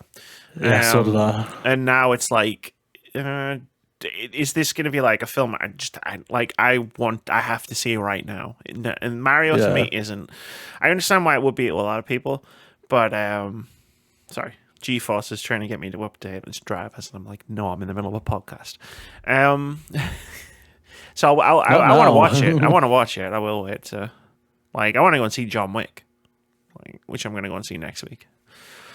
Yeah, and I will see that at the cinema. But for Mario, it's great. And hey, it's great that it's it's a massive success. That's good. Yeah, it's nice to see video game adaptations turn a corner. It's very interesting though. It's like the critics do not like this movie. Well, I don't know if it's necessarily they don't like the movie. I think they just they're acting like film critics. Yeah. Oh, yeah. I've just realized how I came across that. No. And I just thought I'd clarify, for your man flu wriggled brain. They just come across as critics and everything. And it's just like some of the stuff I've seen online. It's just like, seriously. Well, there's I've seen one of the ones that made me laugh, and I haven't watched the video, but it just came up because of I've watched the trailer before we went to go and see the movie. Sure. And then I came back and say, woke critics hate this, and I'm just like, woke critics hate Mario. Yeah, I've seen people. The type of people where it's just see, this is why film critics are so out of touch, because on Rotten Tomatoes it's 50-odd% film critics and 90-something% audience score, and it's that's more or less what I expected. This is a family friendly movie. Yeah. That you'll love. I'm sure when I watch it I'm gonna enjoy it, but I'm not gonna be sitting there going, this is peak cinema. You know what I mean? Oh, it is not peak cinema. And that's the thing. It's the same with video game reviews, reviews versus critics versus the general audience. It's like I just talked about Heartworm, and it's a great game and gameplay, all that surface level stuff. But the biggest thing I just praised about it was that the developer understood survival horror and how they used the static cameras, and that's a thing most people aren't going to talk about or notice consciously. And it's the same thing with this. It's critique isn't necessarily just was movie good or was movie bad, no matter what IGN thinks. That critique is something else. Right? My brain just heard what you said there. Critiquing something is something completely different. It's why me and Moody can talk for 25 minutes about the things we didn't like about Resident Evil 4 Remake, but then also be but we actually like the game for these reasons. Yeah. And I've long since been done with the discourse that these people try to kick up about critics being out of touch because the audience score is so far away from the critical score. But it is funny to laugh at them. And the idea that the woke critics don't like Mario, fuck off, man. It made me laugh. It really did just make me laugh. Go complain about Resident Evil 4's woke soundtrack, which I still haven't had an explanation for. Let's stick with Mario. The Super Mario movie's theme is the first game music selected for preservation in the Library of Congress. Yep, this is from Chris Scullion over at VGC, who writes, the Super Mario Bros. Theme will be the first piece of video game music to be preserved in the Library of Congress. Since 2002, the library has been maintaining the United States National Recording Registry, a list of sound recordings that are, quote, culturally, historically, or aesthetically significant and or inform or reflect life in the United States, end quote. Every year, 25 pieces of music are selected to be added to the National Recording Registry, which means they will be preserved in the Library of Congress. This year, Koji Kondo's main theme for Super Mario Bros. Is one of the 25 chosen, marking the first time a piece of video game music has been added to the registry. Other sound recordings chosen for inclusion this year include Imagine by John Lennon, Stairway to Heaven by Led Zeppelin, Take Me Home, Country Roads by Sean Denver, which at this point might as well be video game music, Like a Virgin by Madonna, All I Want for Christmas Is You by Mariah Carey, and Sweet Dreams Are Made of This by Eurythmics. So it's kind of like the Hall of Fame for music. Oh, that's awesome to hear. When I was hearing the theme, I was just like, now we're getting somewhere. We're getting somewhere. It's like, and then they remixed it and everything. And I'm just like, this was great. I love the remixes and everything. That's like really well done. And then they threw in music. And I'm just like, why are you throwing in music? Why? Take Me Home, Country Roads. No. It's there's an ADDC song in it. Wait, they put AC/DC in a Super Mario Bros. Yeah. Like, I love AC/DC, but was it Thunderstruck by any chance? Yeah. Shit. Okay, that's in What the thunder? Yeah, that one. Thunder. Yeah, that's in so many things. Yeah, that was in this movie. Yeah, great song. Yeah, but Super Mario Brothers. Okay, I see where they were going for when I watched it, but I was just like, it just took me out of the moment. Fair. I mean, if I heard AC/DC while I was watching Super Mario Brothers, I'd be like, all I'd be thinking about was, that's AC/DC. And that's not what I want to be thinking about at this moment in time. Yeah. You know? Yeah. But no, yeah. Congratulations, like I say. I hope to see more in the future from video games, just because there's some amazing, iconic video game soundtracks out there. Yeah, it is incredible. Like, video game music is, and always has been, amazing. Like, the Super Mario Brothers theme's from 1985, so.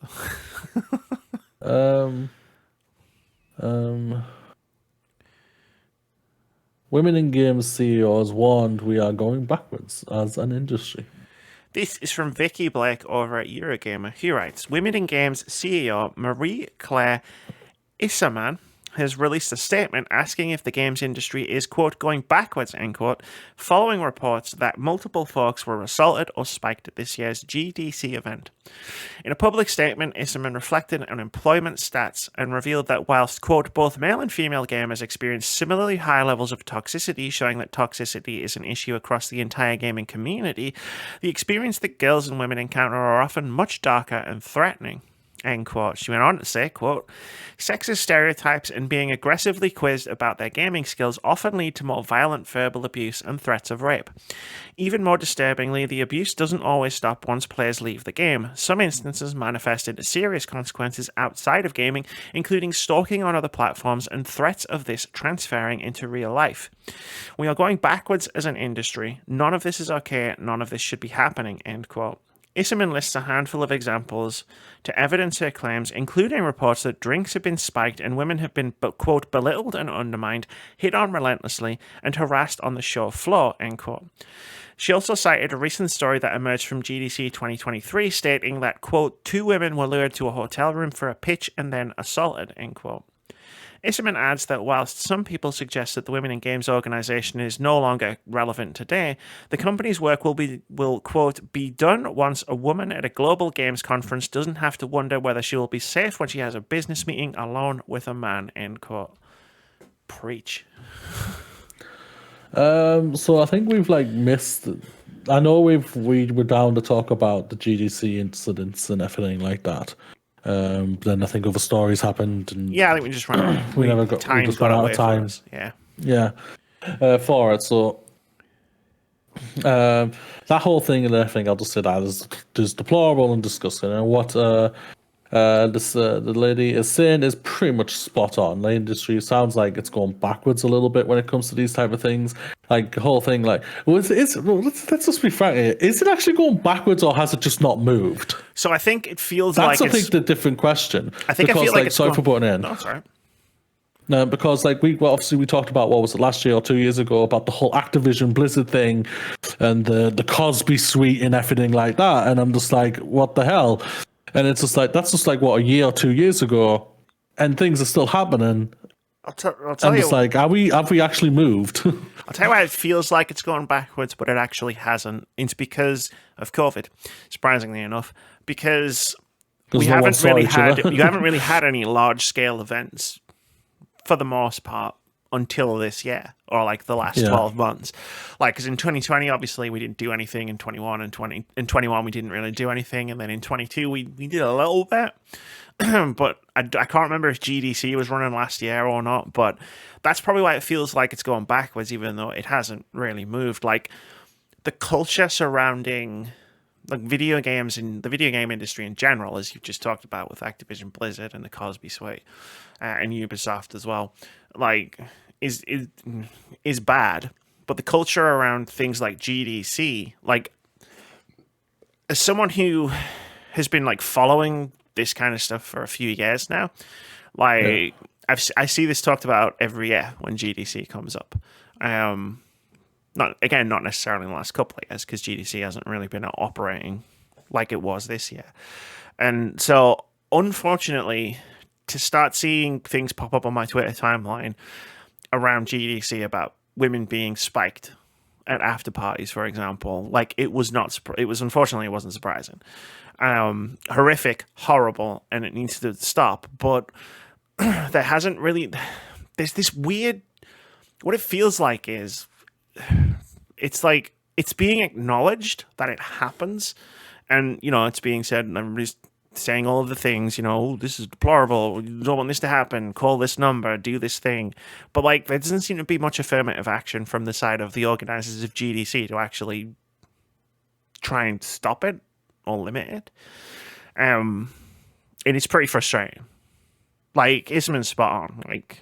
Whether we're going backwards or whether we're just in the same shitty place that we've always been, like everything else she says is spot on. Like a woman should be able to go to a business meeting alone with a man and not have to worry about being assaulted, harassed, demeaned, belittled. Like there's a drinking culture around the games industry. At events, there's always the after parties. Even in EGX, there's industry after parties. I got invited to a Warframe launch party for like an expansion many years ago when I was at EGX, and that was in a bar.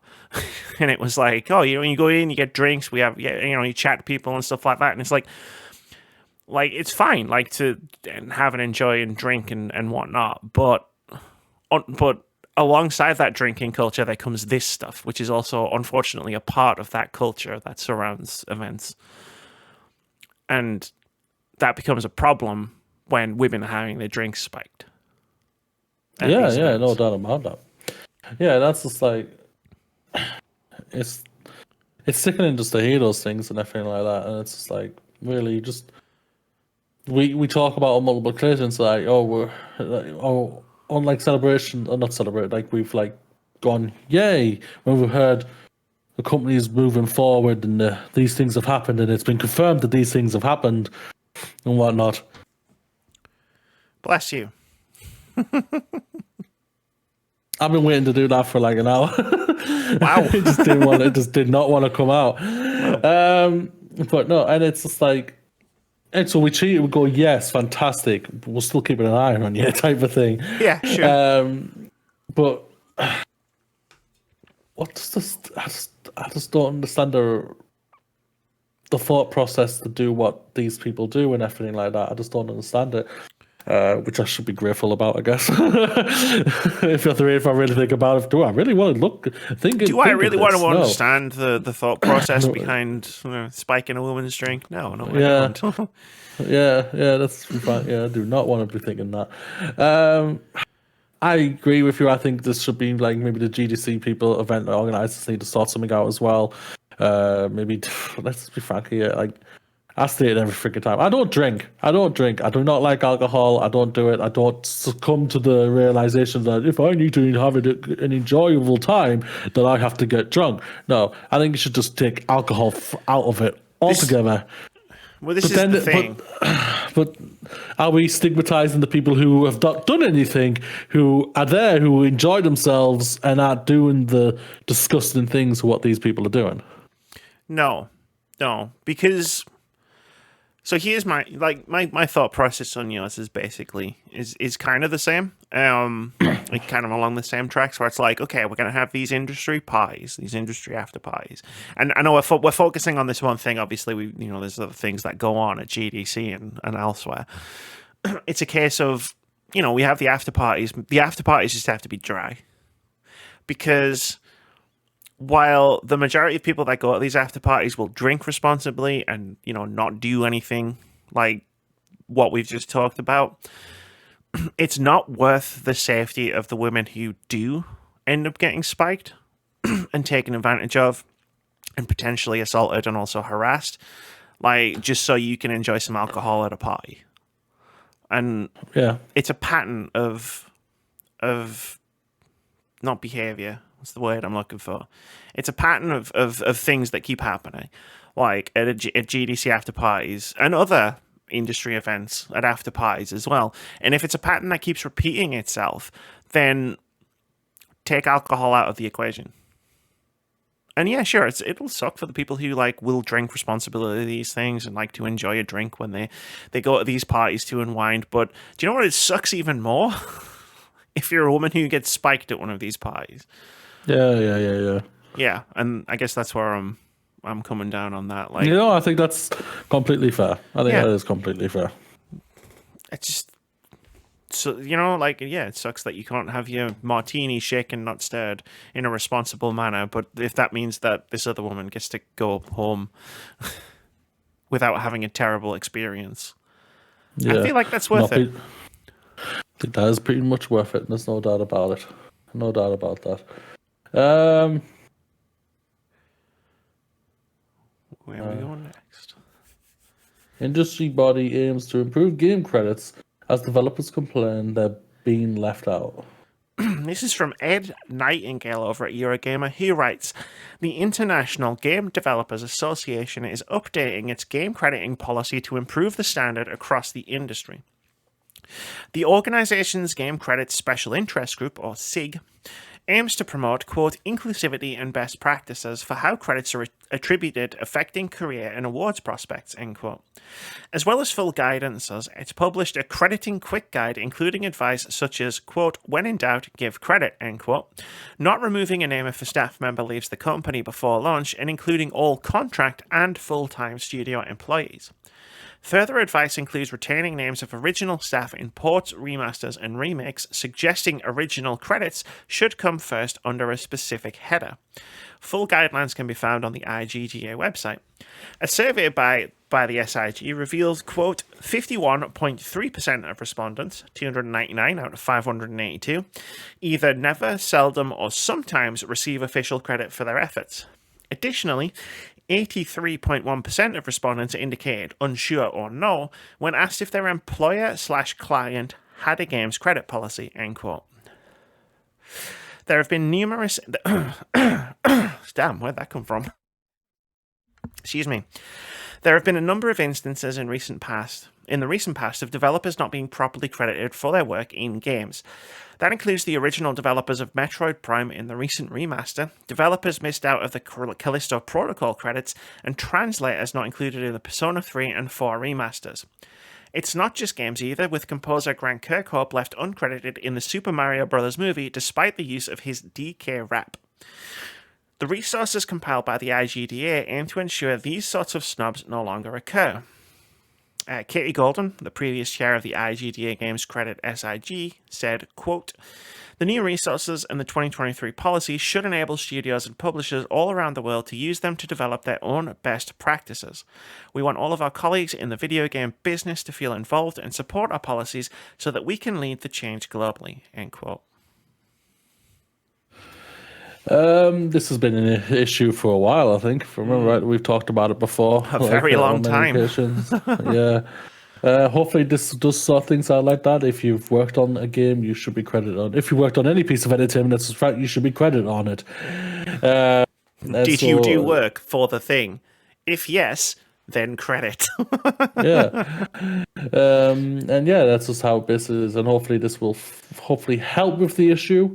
I don't want to say fix the issue because let's be frank, this is a big issue that I don't think is going to be fixed overnight and everything. So hopefully this will start helping the issue and start moving it into the right way forward. That people who don't get credited for things that they've worked on get credited properly and everything. So yeah, definitely. Well done. That's what I'm aiming for. It's a bigger issue than I think most people think. Like even people who would necessarily agree with like the what I just said, like the formula I just basically said. Where it's like we're in danger of losing like the history of video games, right? Like in terms of who made what and who did what, and it sucks for the people who made those things. Like imagine not being recognized for something that you did. Like, imagine being a someone who translated Persona 3. And then, the game's coming to Xbox and PlayStation and Switch. And, like, people are excited. And then it's like, your name's not on it. Even though you did the work on it and you're proud of it. And it's like, that fucking sucks. Like, quite a lot. Like, the people who made the original Metroid Prime not being credited in the remaster. That sucks too, because it's like, well, they made the game. Like, if that game hadn't have been made, this game wouldn't exist. Yeah, I understand that. No doubt about that. There's an excellent video that dives into a lot about game crediting by H-Bomber Guy. It's called Roblox Oof. It's basically... the first part of it is about... There was a crediting thing. There was this interesting thing that came up about one of the famous sound effects from Roblox, but it's an excellent video that I highly recommend watching. And he talks about crediting in games, among other things. Oh, very good, very good. Sony brings accessibility tags to the PlayStation Store and PlayStation 5. I'm just scrolling back up to the links. I normally do it after I finish reading, but I got so impassionately into talking about game credits. This is from Chris Kerr over at GameDeveloper.com, who writes, Sony has added accessibility tags to the PlayStation Store and the PlayStation 5 so developers can provide more details about the accessibility options they're offering players. A blog post says, quote, accessibility tags allow game developers to provide detailed insight on accessibility features supported in their games. As you browse various game hubs on PlayStation Store game hubs on PS5, you'll see a list of accessibility features by pressing the triangle button if the game you select supports accessibility tags. These can range from visual and audio accessibility settings to DualSense controller options, difficulty settings, and online communication features like chat transcription, end quote. Accessibility tags will be available for both PS5 and PS4 games on the PlayStation Store on PS5. There was no mention as whether they'll eventually become available on PS4, although Sony noted users will be able to compare what accessibility options are available for titles that support both PS5 and PS4. All in, there are more than 50 accessibility tags for developers to choose from across 6 categories: visual, audio, subtitle and caption, control, gameplay, and online communication. For instance, the visual category covers features such as clear text, large text, color alternatives, audio cues, and directional audio indicators. The control category, meanwhile, comprises features like button remapping, thumbstick sensitivity, and the ability to play without button holds. At launch, a number of first-party titles will support accessibility tags, including God of War Ragnarok, Gran Turismo 7, Marvel's Spider-Man Miles Morales, Returnal, Ratchet & Clank Rift Apart, and Ghost of Tsushima Director's Cut. Sony noted that it's, quote, collaborating with a wide range of developers, end quote, to help them implement the feature, and suggested PS5 owners should expect to see more titles leverage accessibility tags in the coming weeks and months. This is amazing. Like I say, we're always here championing accessibility, and Sony have been pushing accessibility to the forefront more than ever, I think, over the last few games. They've obviously thrown out God of War, Ghost of Tsushima, Last of Us, etc., etc., etc. Like, yeah, I remember watching you streaming The Last of Us Part 1, and everything was blue and red. Yeah, to help me find things. Yeah. That was a good feature. It's an amazing feature, yeah. It's so good. And like, I don't even struggle. Well, I don't struggle with my eyes. I've got glasses on. Says the man wearing glasses. Yeah. Suspicious. No, but I don't have a struggle feature. Yeah. I don't struggle with the feature while I use on it. It just helps me easier just to find them, easier for myself and everything. So I don't have to. If I see a colour in the corner of my eye, I go, oh, there we go, grab that. There we go. It'll help me just clean up this gun part, and then boom, ready to shoot people more. Boom. Yeah, no, this is fantastic. Like, when you're going through all the features, everything like that, I'm just like, if I was still at PlayStation, I would have been doing this feature, and I know I would have been. Nice. That's I'm just thinking, yeah. So shout out to the entire team there, man. Like, I know those guys, they were so amazing. So like, their hard work has been paid off really well here. So that's awesome. I mean, I'm in the same boat as you. I don't need accessibility options for myself personally. Like, I champion them because they're fantastic, and I have used them on occasion. You know, like, but it's mostly for a convenience thing for me. It's like any game that gives me the option to turn off button mashing. Like, I will do that immediately because I fucking hate button mashing. So, like, even I make use of accessibility options, even if it's just for convenience's sake. But there are people who need these things, who won't be able to play video games without them. And the idea that they can they can browse a store and see what accessibility options are in a video game before they buy it is fantastic. Like, there are specialist websites that exist purely to do what Sony is doing with its PS5 store. Like, they review games not just based on not just based on reviewing the game, but based on how accessible it is. And it's fantastic to see a console manufacturer and a storefront owner take that lead and actually implement it officially, so that you can just go onto the PlayStation Store and click a button and go, oh, cool, I can actually play this game. Yeah, definitely. Yeah, that's great. That's what's so good about the accessibility now. So we're finally starting to move forward. So that's great to hear. The final two stories. Let's do the Resi 4 stories. Yeah. We end with how we started. What are you buying, stranger? All right, we'll start with this, which is kind of an extension of something we talked about, I think, last week, which is Resident Evil 4's Lily Gao hits back, quote, "My Ada is a survivor," end quote. This is from Rhiannon Beavan over at The Gamer, who writes, "Actress Lily Gao has returned to social media, hitting back against the abuse she received over her performance of Ada Wong in Resident Evil 4 Remake. This comes after she was spammed with hateful comments, forcing her off social media around the time of the game's launch. In a statement, Gao says that much of the hate she received stems from the fact that many Asian characters, such as Ada, are often not voiced by Asian actors. She says that such inauthentic castings, quote, perpetuate an unhealthy image that further dehumanizes the community they seek to reflect, end quote. Gao also praises Ada's writing in Resident Evil 4 Remake, saying that she's, quote, a survivor and absolutely not a stereotype, end quote. She goes on to say, quote, being the first Asian actor to portray Ada in the Resident Evil video games is an honor, and I will forever be grateful to our producer and director for making the decision on authentic representation. While criticism is expected, it's not the first time an actor of color faces racist or sexist harassment simply for participating. It's time we stop only capitalizing on the sexualized, eroticized, and mysterious Asian woman and make space to honor every kind of Asian woman. My Ada is a survivor. She is kind, just, intelligent, and funny. She's unpredictable, resilient, and absolutely not a stereotype, end quote. This statement seems to target those who criticized Capcom for hiring Gao over Ada's previous voice actors, none of which were Asian. Gao was also criticized for sounding much different to Ada's previous voices, going for something new rather than imitating the original game.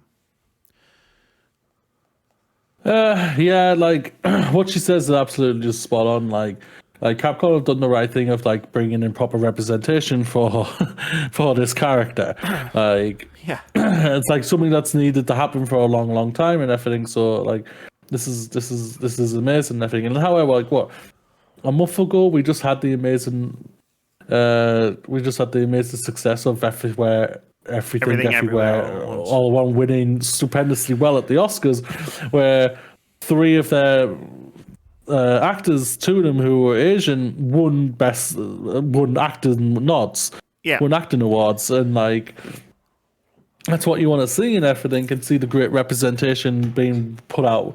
Great, and then you see this a month later, and you're just like, for God's sakes, it's just like you move 2 steps forward and then we move fucking 10 steps back. Oh no, we don't move. We're thrown 10 steps back. You move 2 steps forward and then oops, you just stood on a springboard. Yeah, basically, yeah. And that's just how it is. Incredibly brave of her to come out, and then what her statement is absolutely spot on, and it's incredibly well said. And yeah. Like what we said last week. Last year. Actually, last year as well. We probably said it last year as well. Don't be a dick on the internet. That's definitely it. Said that last year. Yeah, do not be a dick on the internet. No, yeah. You can critique her performance. There's no doubt about it. But harassing her, no. Yeah, it's like we talked. I don't want to talk too much about the harassment itself because obviously we did that last week. It's fucking shit, and people who do it should be ashamed of themselves. And we know that we need like even before, I can't remember her first name. Lily Gao came out and said, "Hey, this is fucking this. A lot of this is sexist and racist, and that's what's being driven by it." We called it last week, and people who do that shit should just fuck the hell right off. And then once they get there, they should just keep fucking off and never stop fucking off. But she brings up some interesting points in that statement as well about the industry in general and the fact that she's the first Asian actress to play an Asian character that's existed since 1998. It's just what it was in the times. Can't defend it. There's no doubt. It's horrible to think that, but sadly, it was just the times. But now, thankfully, we are starting to see we are moving forward. And I think, sorry if I sound like I'm defending it. No, you're absolutely not. In 1998, there was like 2 voice actors, and probably passing the fucking roles backwards and forwards to each other. Yeah, were they Nolan North and Troy Baker? Yeah, probably. Yeah, I think it was Troy Baker that played Ada Wong in Resident Evil 2 in 1998. You sounded good. Huh? Yeah. He's got range. But yeah, no, I mean it's still a thing that happens. Wasn't there wasn't Uncharted 4? Didn't Uncharted 4 do this? Wasn't there a white person playing Nadine? And I'm not trying to like call shit on one game specifically. This was just the first game that came into my mind. Yes, I think so. Yeah, it's like I'd love to say that it was just from the 90s and stuff, but it's definitely like it still happens. It still happens. Yeah, there's no doubt about that. I just feel like it needs to stop. Like if you write a black character, cast a black actor. If you write an Asian character, cast an Asian actor. Like, it's time that we just, excuse me, it's time that we just fucking do that. Like, and not do the other thing of being like casting white people to play non-white roles. Yeah, there's no doubt about it. It's like, it's evolving with the thing. Now, if the character is like a person, they're going off and they're creating a character, and like, this is a person, we don't know what color they are or sex they are, we're just going to throw out like a job vacancy for a performance for this, and then they can move it, that type of thing. That's even more fantastic, because that means anybody can go for that type of role. Yeah And everything out. But yeah, what you say is spot on. If it's a person of color, don't hire a white dude to play or anything like that. And if it's an Asian person, Spanish person, etc., etc., etc. Don't hire a white dude. Yeah, it's just like authentic casting leads to probably more authentic performances. At the end of the day. Yeah, I agree with that.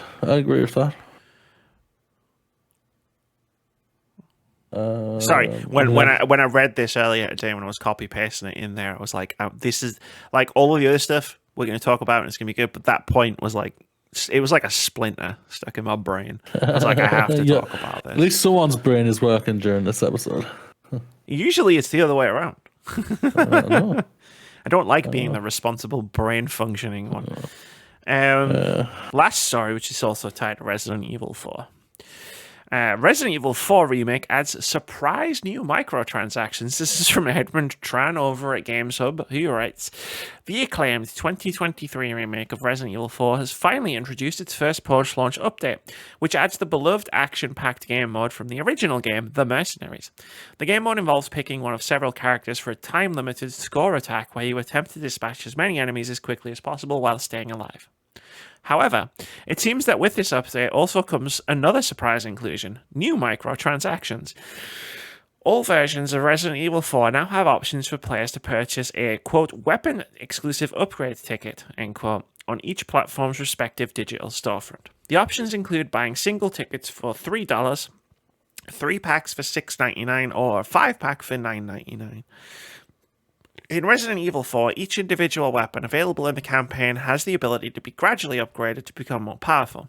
Upon upgrading every facet of a weapon, you have the ability to unlock a weapon-exclusive upgrade that is unique to that particular weapon, such as a critical damage multiplier or increased ammo capacity.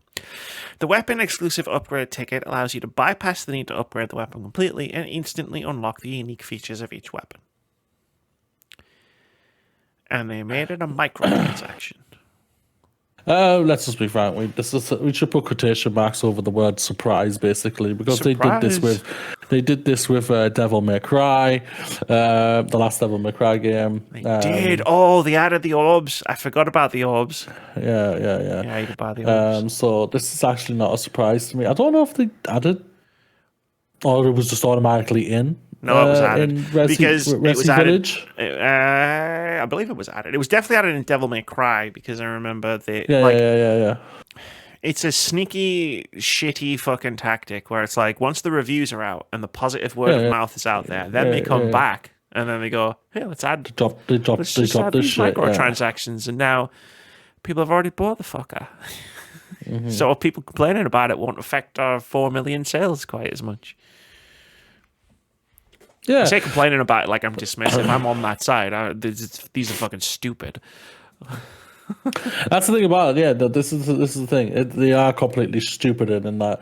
And the worst thing is that that's what I'm going to shout out to Steph Sterling's video. I didn't know about this until I saw haven't Steph watched Sterling's that video.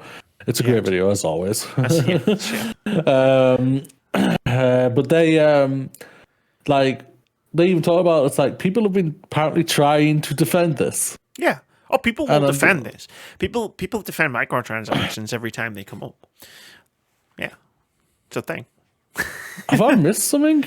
No, people are idiots. Am I just ill right now? No, people. There are people out there that support games and game companies like their football teams. You can't speak ill of Resident Evil 4, even if they add stupid microtransactions that are shit. They will still defend the game for that. Because I'll bet, in fact, knowing Steph and knowing this, right, this story, I'm going to bet the defense, the people who were saying the defense was, well, they've got to make money somehow. I don't know if they say that. Oh, I'm sure the defense of the microtransactions by the people defending them, I guarantee will be, well, they've got to make money somehow. Yeah. And I'm guessing what Steph's reply to that was, they sell the game for money. That's how they make money. My brain's now just lit up, and I'm thinking you've actually just said exactly what they say. Yeah, we've danced this dance before. literally, people will people will buy a game for $70, and then they'll tack on microtransactions, and people will literally jump to the defense of the microtransactions and the company that puts them in by saying, well, they've got to make money. And it's like, they're selling the game for $70, dude. Yeah, it's so back to the microtransactions, it's like they're the deplorable things that we all know, the deplorable things. They're disgusting. They should not be put in games whatsoever. Hopefully one day soon all governments will come out and say that we are blocking all microtransactions in any place. We know this is not going to happen. We're living in a daydream land then. But can't even get them to block gambling mechanics. Never mind surprise mechanics. It's just what it hurts. Like people who don't understand it, I think that's what's annoying even more. It's just like people with mental health issues can easily get addicted to these really easily. People with ADHD, us too. People with autism. Me, I don't think you're.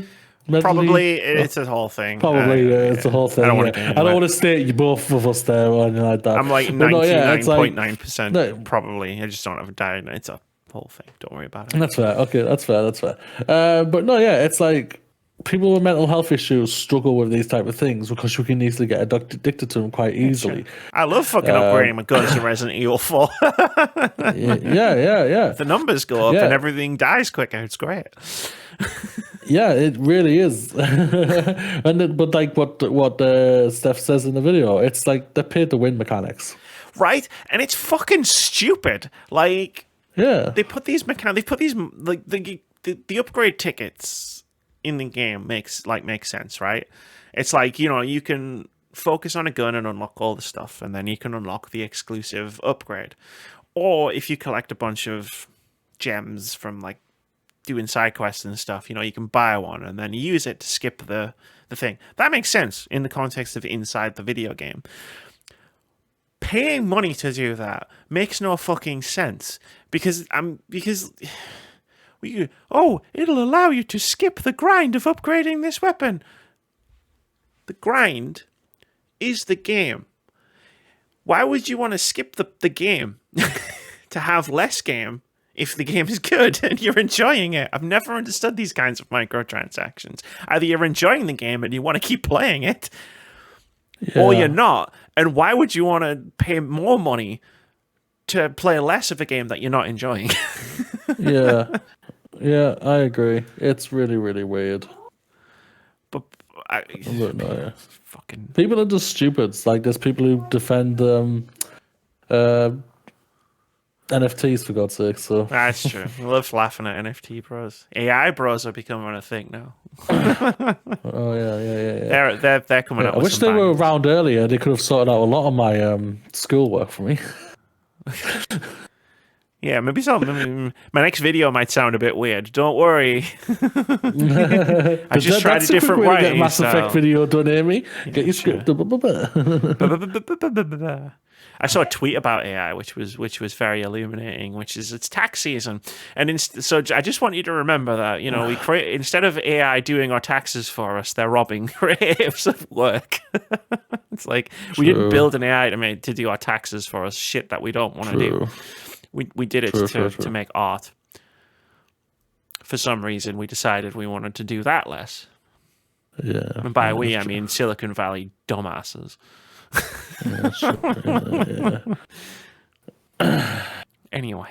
It's time to move from Moody's Time to Shine to cool games coming out next week, Amy. I finally changed the head of something that makes sense for this section. We've got two games that I've added to the list of cool games that are coming out next week. The first one is Coffee Talk Episode 2, Hibiscus and Butterfly, which is coming to PlayStation, Xbox, Switch, and PC on April 20th, and is also launching day one on Game Pass. And the second, now I'm going to say this, I watched a live stream of this game during GDC, so I'm going to pronounce it, and you're not going to know what I'm like, how to spell it to go look for it. So it's pronounced Ocho. It's spelled OTXO. And that's coming to PC on April 20th. Both these games look really cool. I remember playing the first Coffee Talk when it came out years ago and had a good time with it. I think I own it on PlayStation. So I'm looking forward to playing this next one. Yeah. I don't think I ever played the first episode, but I remember you doing a review for it for my Xbox and me. So. Oh, shit. Wow, that was a while ago. Yeah. Cool. That's what I'm thinking. I was thinking, oh, shit. Episode 2? I shouldn't. How long was the first episode ago? I'm pretty sure that was a long time ago. I shouldn't have admitted. If I reviewed it on my Xbox and me, I shouldn't have admitted that I played it on PlayStation.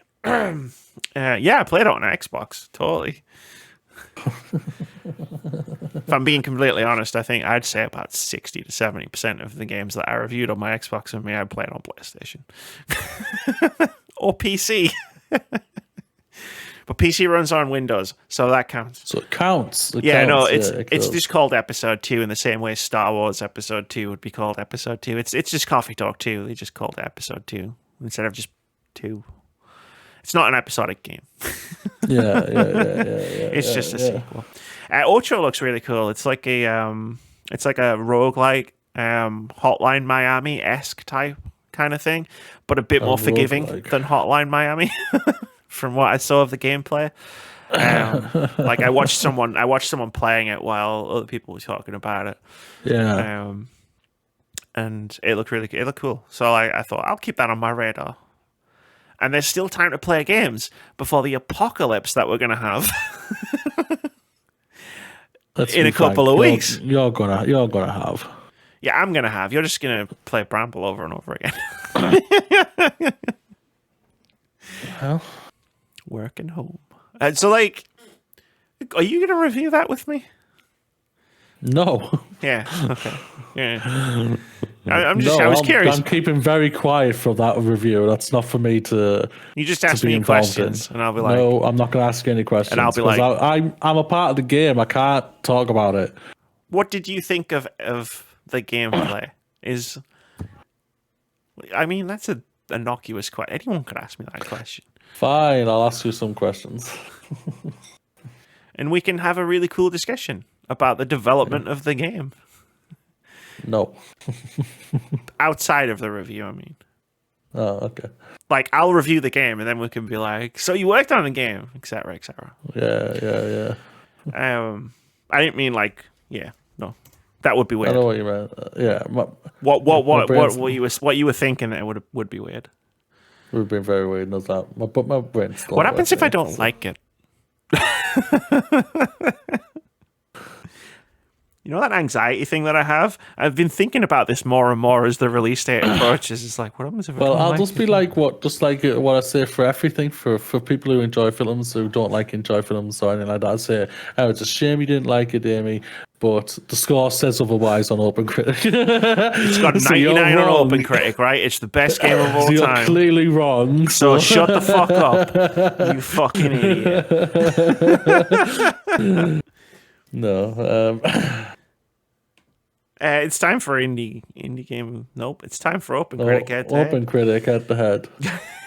This is the game we play most weeks where we try to guess the OpenCritic average of upcoming games.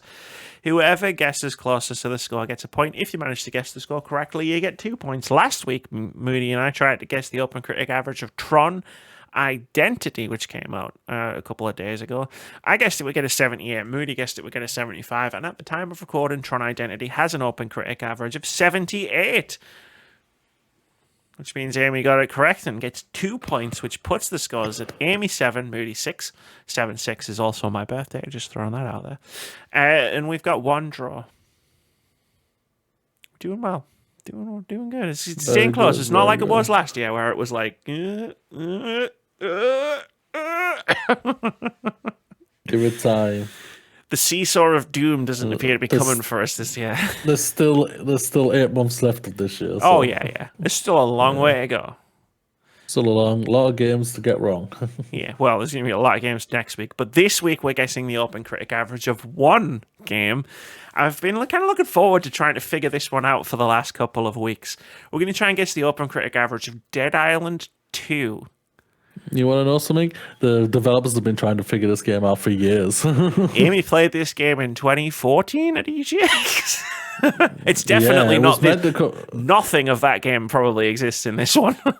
Yeah, it was meant to come out bloody in the PS4 era and the Xbox One era. So yeah. It was like right at the beginning of PS4. That's how crazy Xbox this One. game is. All right, Amy, ladies first.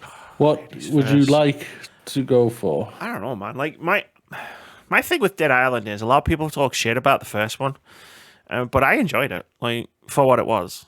Like, I wouldn't throw out there that like it was amazing game of the year shit, but it was a fun game to play through. Played it with Russ. Yeah. But I don't know, like, where the game critics are gonna go. Like how good the game is. Like development hell games are even worse to try and guess to try and figure out where what score is gonna come from. Like, it's been in development for more than a decade at this point. Under multiple developers. I'm going to go... Do I be optimistic, Amy, or do I be cynical, Amy? Which hat do I put on today? There's the sarcastic hat if you want to use that one. I don't. Too obvious. Especially considering the tone of the game itself. That's fair. That's way too easy. I'm gonna go with 66. You've gone lower than I thought you were gonna. Yeah, that's very I'm surprising. guessing you and everybody who listens to this podcast expected me to say 69. I thought you'd be in the 70s. I won't lie. I thought you'd be in the 70s. Yeah. I don't know. 59. Oh shit. Oh, you went lower than I expected, Amy. You're in the high 60s. 50. Yeah, 59. I think this is going to drop like a lead pipe. Well, I'll tell you what. I'm hoping to get my hands on it. As an enjoyer of the first one, I want to at least try this one. Yeah. Yeah, I think this is going to drop like a sack of shit. I'll tell you what, though. The game already gets a negative from me because it's called Dead Island. LA is not an island. Oh. Just throwing that out there. At least the first one was set on an island. That is true.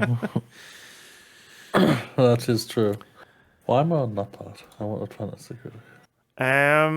Who has it on Fantasy Critic? I know someone has it. I want to say it's Elf. Risk taker. It's Elf. You didn't take some risks. Yeah, for me, I think this game's going to drop like sack shit. I really do. I think people are going to completely forget. I think people don't even know this game's coming out. I mean, that's true. I do also believe that people have forgotten that this game exists. But, I mean, that doesn't really have a bearing on OpenCritic. No doubt about it. No doubt but about no, I feel like this could be solid. Like, this could be a 7. You know what I mean? Like, but it definitely could be lower. Like, no doubt. Which would be a shame, because again, the first one was fun for what it was. I can't fully remember the game. Like, I know a friend of mine loved it. He just loved just going out and exploring and all like that and doing all that craziness on it. But I tried it and I was just like, nah, this ain't for me. But I think I was also at the part of this, like, I'm kind of getting over-exaggerated with zombie games. We've got zombie shows that are going way too long, and now we're getting zombie games that are just going way too long. Yeah, there was a saturation point with zombie media. And like it started well before Dead Island, so when Dead Island arrived, it was like, because there's a reason Resident Evil 4 didn't have zombies in it in 2005. yeah, true. Because zombies were already becoming tiresome. Like, you had to be a fucking incredible, amazing game to have zombies in, and not for people to actually, and to get people to actually play it. Yeah, no doubt about it. I think you're pretty spot on there. But yeah, no, we'll see how it shakes out. Like, next week's OpenCritic Head-To-Head. Well, I mean, I've got so much to pick from. Who knows? Bramble won't be one of them. I'll tell you that much. Still got a lot to pick from. But no, it's cool. Like I say, I'll try and get my hands on Dead Island and maybe have a go at it. Yeah, I'm looking at the week after. Star Wars, Bramble, and nothing else. Yeah, sure. And then Star Wars and Bramble, the Mountain King, are the only games that are coming out of real significance for you, Amy. I mean, you just talk shit on about half a dozen indie developers, but that's your business. You're the game dev here, not me.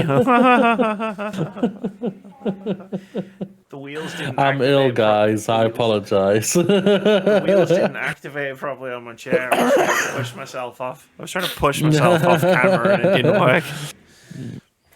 Which all got ruined. All right. That's going to do it for episode 347 of the Words About Games podcast. Moody's going to go and collapse, and I'm going to sit in this chair and stare at a wall until Star Trek time.